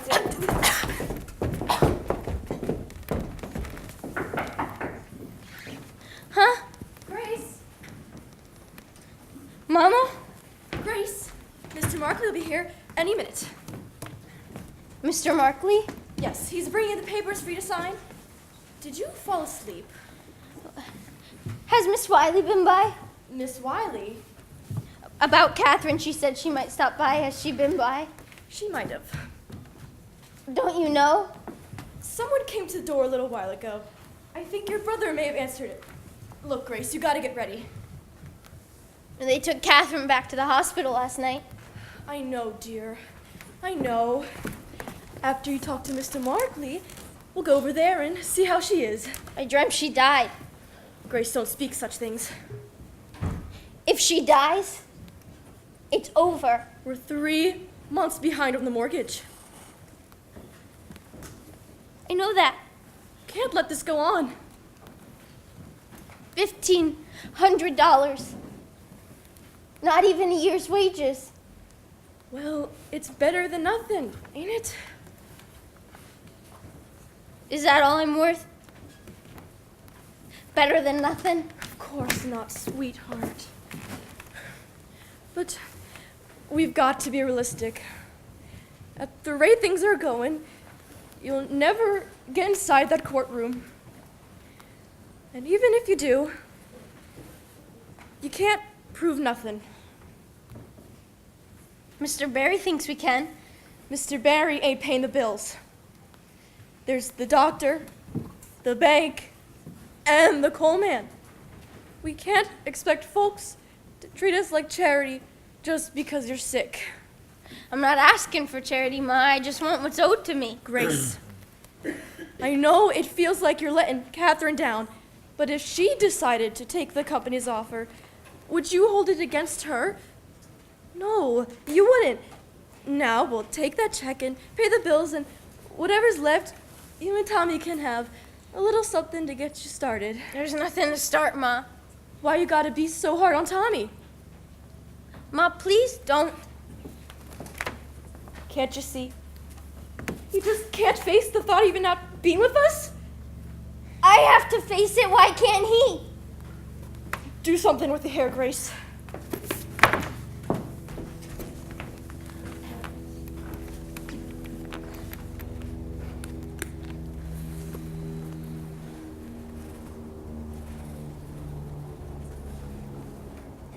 $250,000. What would you do with $250,000, Miss Fryer? Well, I can't imagine. No point to it. Ma, you didn't tell me I had mail.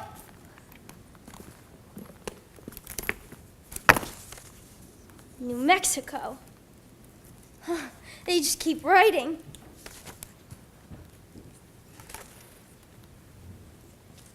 Miss Wiley was here. She was here. Ma! Ma, Miss Wiley was here. She left me a note.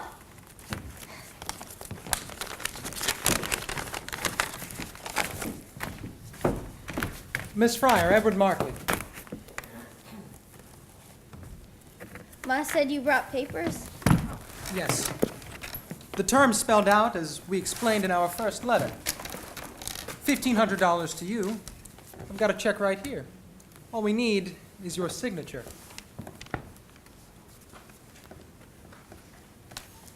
It's in triplicate. Grace, Mr. Markley's a very busy man. Oh, no, please. Look it over carefully.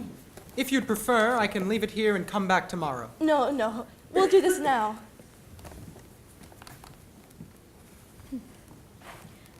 What's hold harmless? You agree to hold the company harmless from any further actions. No more lawsuits? Correct. And is that just for me or anyone in my family? Your entire family. It precludes a wrongful death accusation also. This is a confidential settlement. Yes. You didn't say nothing about it being confidential. That's standard for most legal settlements, Miss Fryer. We like to protect our privacy. And your privacy also. It cuts both ways. You agree to be silent about the terms of the settlement, and so do we. That seems fair. Need a pen. I have another question. Grace, Mr. Markley already explained the settlement to you. Ma, I don't mind. what's contributory negligence, Mr. Markley? No, it's not in that one. It was in them other papers that you filed when we did the lawsuit. The Radium Company said its defense was the statute of limitations and contributory negligence. I'm not sure what you're asking, Miss Fryer. It means it's our fault, don't it? It's a standard defense. I wouldn't take it personally. How else can I take it? Mr. Markley, Grace has had an awful headache all day. Maybe if you could leave them papers. Well, maybe you could answer my question. Why are you doing this? Why didn't you tell me Miss Wiley was here? You already made up your mind. Besides, she would only try to talk you out of it. What did she say about Catherine? Mr. Markley, if you could leave them papers, Grace will sign them later. Ma, what did she say about Catherine? She said, it don't look good. Perhaps I should come back later, when Miss Fryer is feeling better. You didn't answer my question, Mr. Markley. And I'd really like an answer. Because let me tell you, I quit school at 15. I went to work at the radium plant because my folks needed the money. At your factory, they told us what to do, when to do it, how to do it. My folks didn't raise me to make trouble, so I didn't make trouble. I did what I was told, and I never asked questions. How do you get contributory negligence from that? As I said, it's a standard defense. There's nothing standard about what happened to me. We deeply regret your situation, but there's no evidence to tie your condition to any action by the U.S. Radium Corporation. Then why are you giving me this money? It's a humanitarian gesture. A humanitarian gesture? Mr. Markley, I'll take them papers. Humanitarian? Month after month you put us off. Delay after delay, knowing how sick we were. How tired and desperate. Humanitarian? You were waiting for us to die. Grace, please stop this now. Ma! One by one, I watched my friends get sick and die in the most horrible way. And you think I should be grateful for any spare change they throw at me? This is a very generous offer under the circumstances. I would advise you take it, because it won't be on the table very long. What do you mean?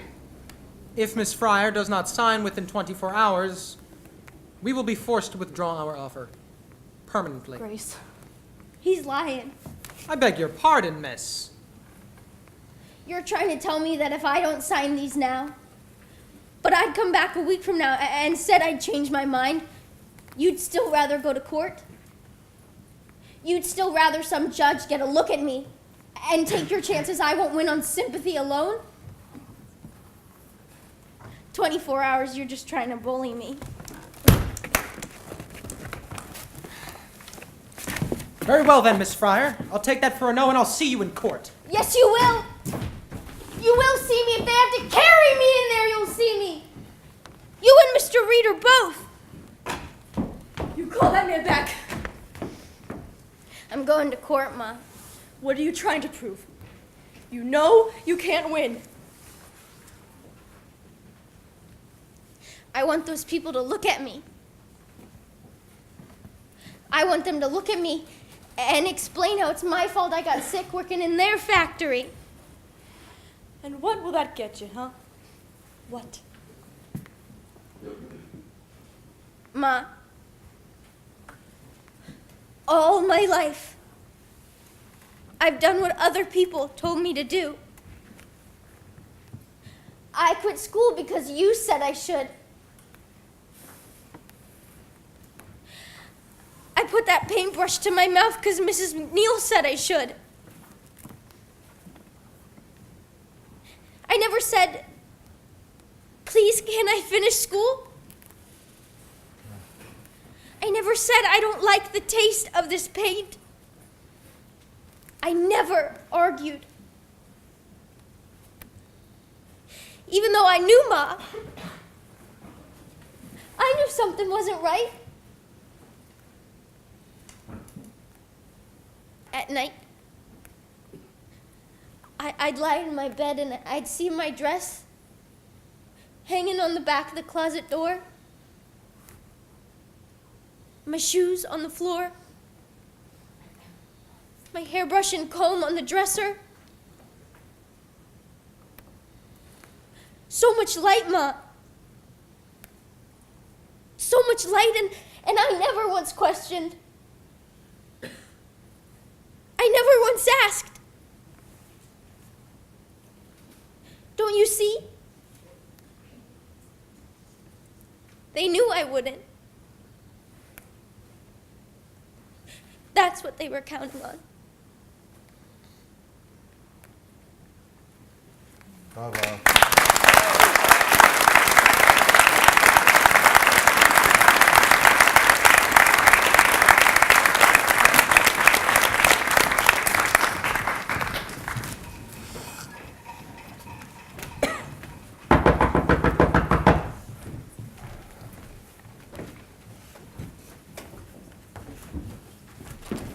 Asa, so it's you making all this noise.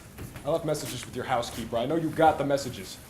Since we're no longer in business together, I thought it best not to respond. Oh, is that what this is about? Perhaps a cup of tea will calm your nerves.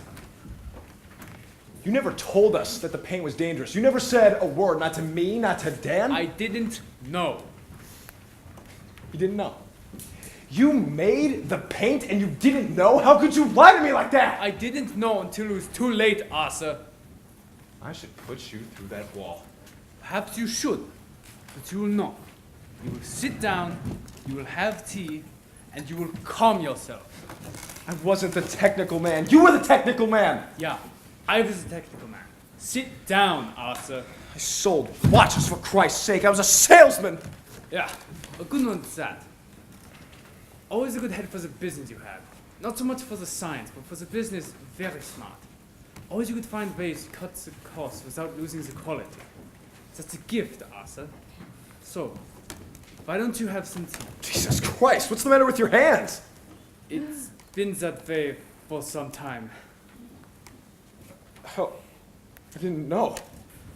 No reason why you should. It's been a long time since I've seen you. How long? But I've known for some time. Miss Wiley from the Consumers League persuaded me to assist Dr. Martin in testing the dial painters for radium exposure. There's not that many people around, you know, who can measure for that kind of thing. So she came to me, knowing I had the equipment and, of course, the skill.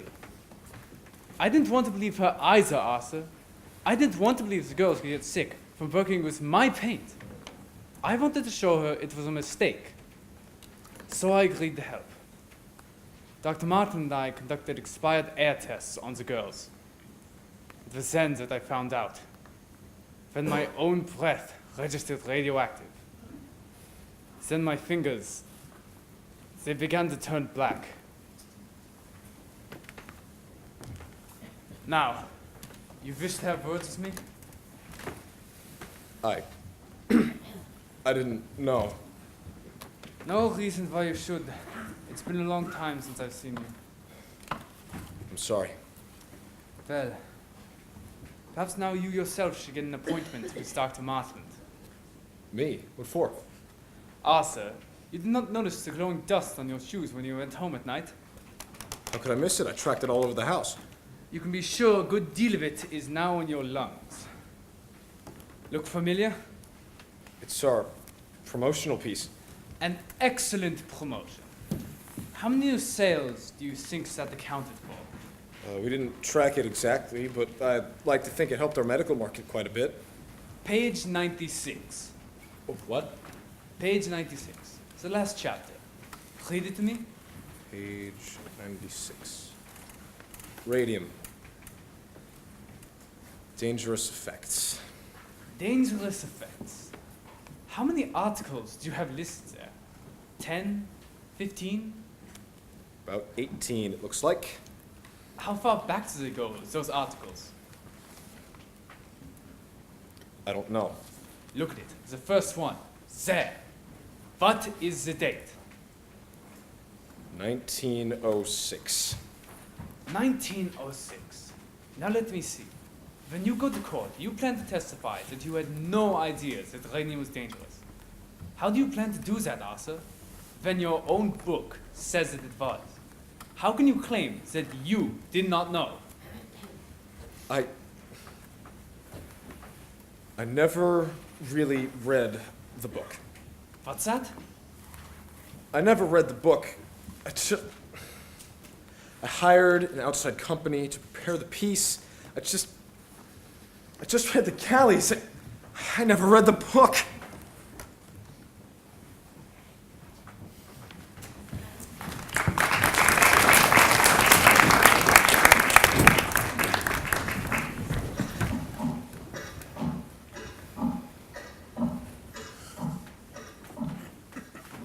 How do you mean you never read the book?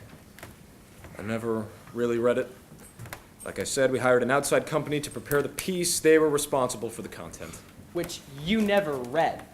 I think you will find, Mr. Barry, that not every company's president needs to read his promotional pieces word for word. It has your name on it.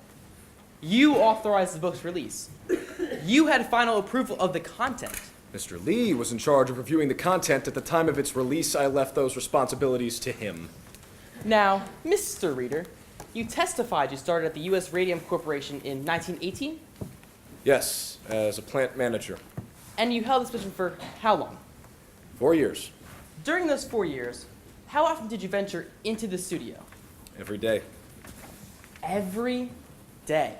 So you must have observed the girls pointing the brushes to their lips. I don't recall. You're saying you went into that studio every day and you never saw a girl put a brush to her mouth. I said I don't recall it. You don't recall it. What do you recall, Mr. Reader? You're an awfully young man with such a faulty memory. Objection! I withdraw. No more questions. Your witness, Mr. Martha? We have no questions for this witness. All right. Gentlemen, please approach. I'm ready to issue my ruling.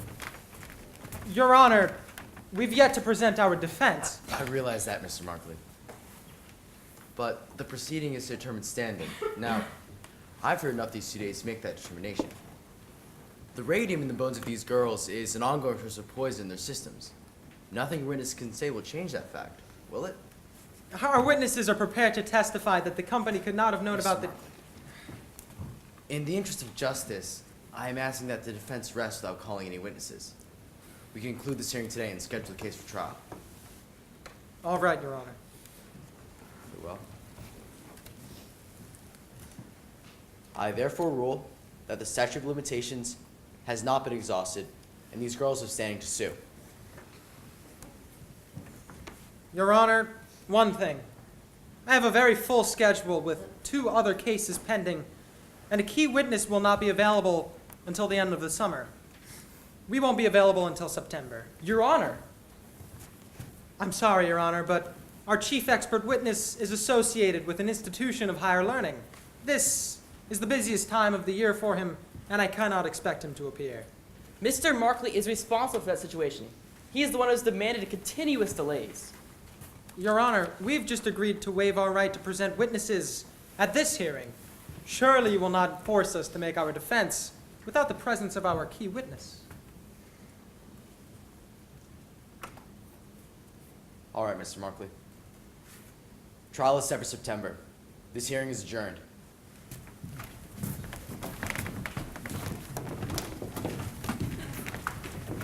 Edward, why can't Flynn appear? He's going to Europe. Europe? But he's known about this for months. Why would he? Oh, very clever, Edward. How long do you plan to keep this up?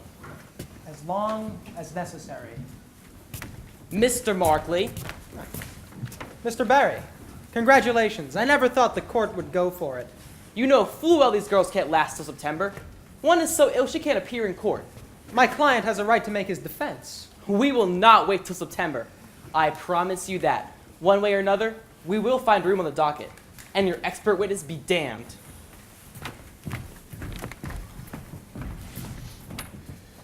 That girl is still staring at me. I wouldn't worry about it. She thinks it's personal, that I planned this somehow. How do I make her understand that I didn't want any of this to happen? You don't.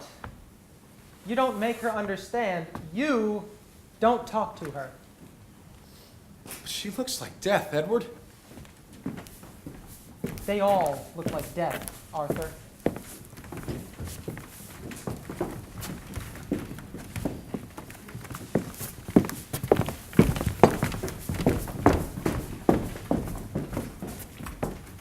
Grace.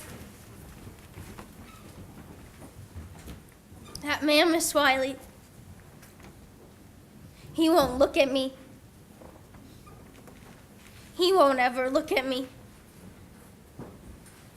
He just looks right past me like I'm not even here. It doesn't matter, Grace. He heard you.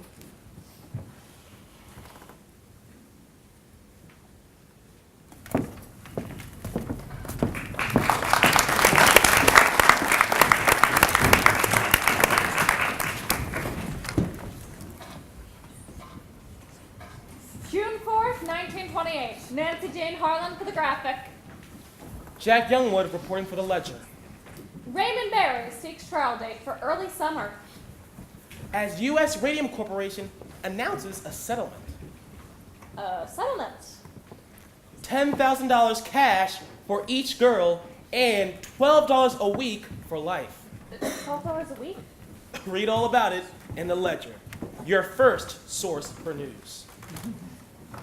The company also agrees to pay the medical expenses of each girl for the remainder of her life. And the girls have agreed to submit to a periodic examination by a panel of physicians yet to be appointed. Questions? What led to the settlement? Is it an admission of responsibility? What about other pending cases? It is purely for humanitarian reasons that the U.S. Radium Corporation has agreed to this settlement. We admit no liability whatsoever. Where does the company go from here? The U.S. Radium Corporation is pleased to have brought this lengthy litigation to a close, and we look forward to many more years serving our customers and community. And that's C.B. Lee, President. Catherine Wiley of the New Jersey Consumers League, our press statement. Were you pleased with the outcome, Miss Wiley? Finally, these poor girls receive some compensation for their suffering. But more importantly, the issue of radium poisoning has been brought to public awareness. Thanks, Miss Wiley. And that's Wiley with one I and Catherine with a K.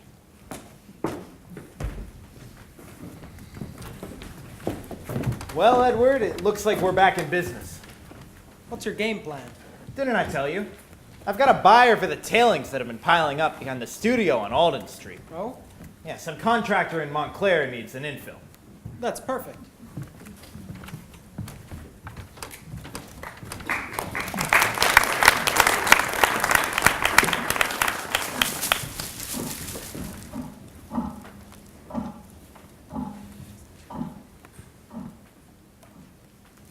No, that won't do, Catherine. We can't see your name.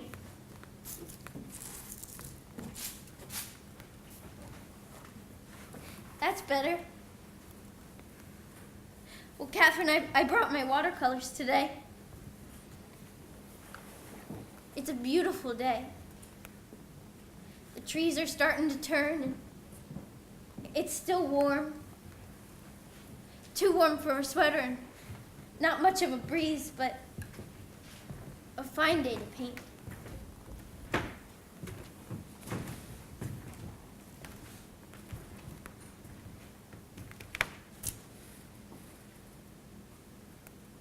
Thought I might find you up here.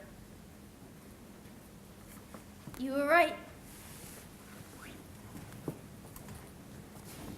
It's quiet up here. Yep. Well, I guess if you can rest in peace, this is the place to do it. I guess it is. What do you call that? Watercolors. I'm pretty weak when it comes to landscapes, though. No, it's good, Grace. It's nice. It was the first thing I bought with settlement money was some paints. I got some oils, too. Big spender. Then I bought a car. I didn't know you could drive. I can't. My brother's gonna teach me how. He drove me up here today. Grace, you want to learn how to drive? I teach you. You got other things to do now, Tommy. You know about that? Orange just isn't that big. I meant to tell you myself, Grace. That's why I came up here in the first place. It's all right, Tommy. I'm happy for you. For both of you. No hard feelings then? You think I got time for that?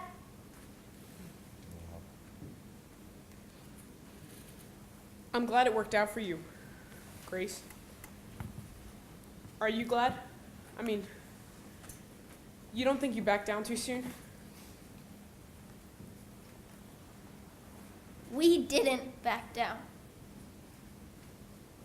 They backed down.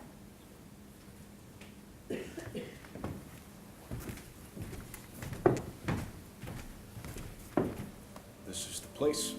Oh, not this again. This is where I saw her that last time. This is morbid, Papa. I stood there for a long time, and she didn't notice me at first, but something made her look up. Oh my. No wonder Mom won't come for drives with you anymore. If this is how you spend your Sundays. I saw her looking at me, and I looked away. Just like that day in the courthouse, he can't bring himself to look at me. You need to find another hobby. Retirement isn't good for you. My heart started pounding, Harriet. I never knew what I would say to her if I had the chance, and suddenly, there she was. And I had the chance. So, what did you say? I couldn't bring myself to speak. It's as if he's afraid to look at me. I had my chance and I couldn't speak. He's afraid of me. Oh, Papa, that was years ago. Why don't you just forget about it? It's not like it was your fault. Nobody knew about things like that then. Science just wasn't as advanced the way it is now. I think back on those days, and I think to myself, how could it have happened? I remember so clearly climbing the stairs to the studio at Alton Street, and at the top of the stairs, those wide, high windows, the slant of light, the way it hit the floor, the way the floor creaked underneath my feet, and the smell of the place, chalky, like an old schoolroom. And those girls, schoolgirls, really, all bent to the task, in their plain smocks, their hands moving so quickly. No man could work the way that those girls did. So careful, so fast. Their hands moving from paint, the dials, to paint, to their lips.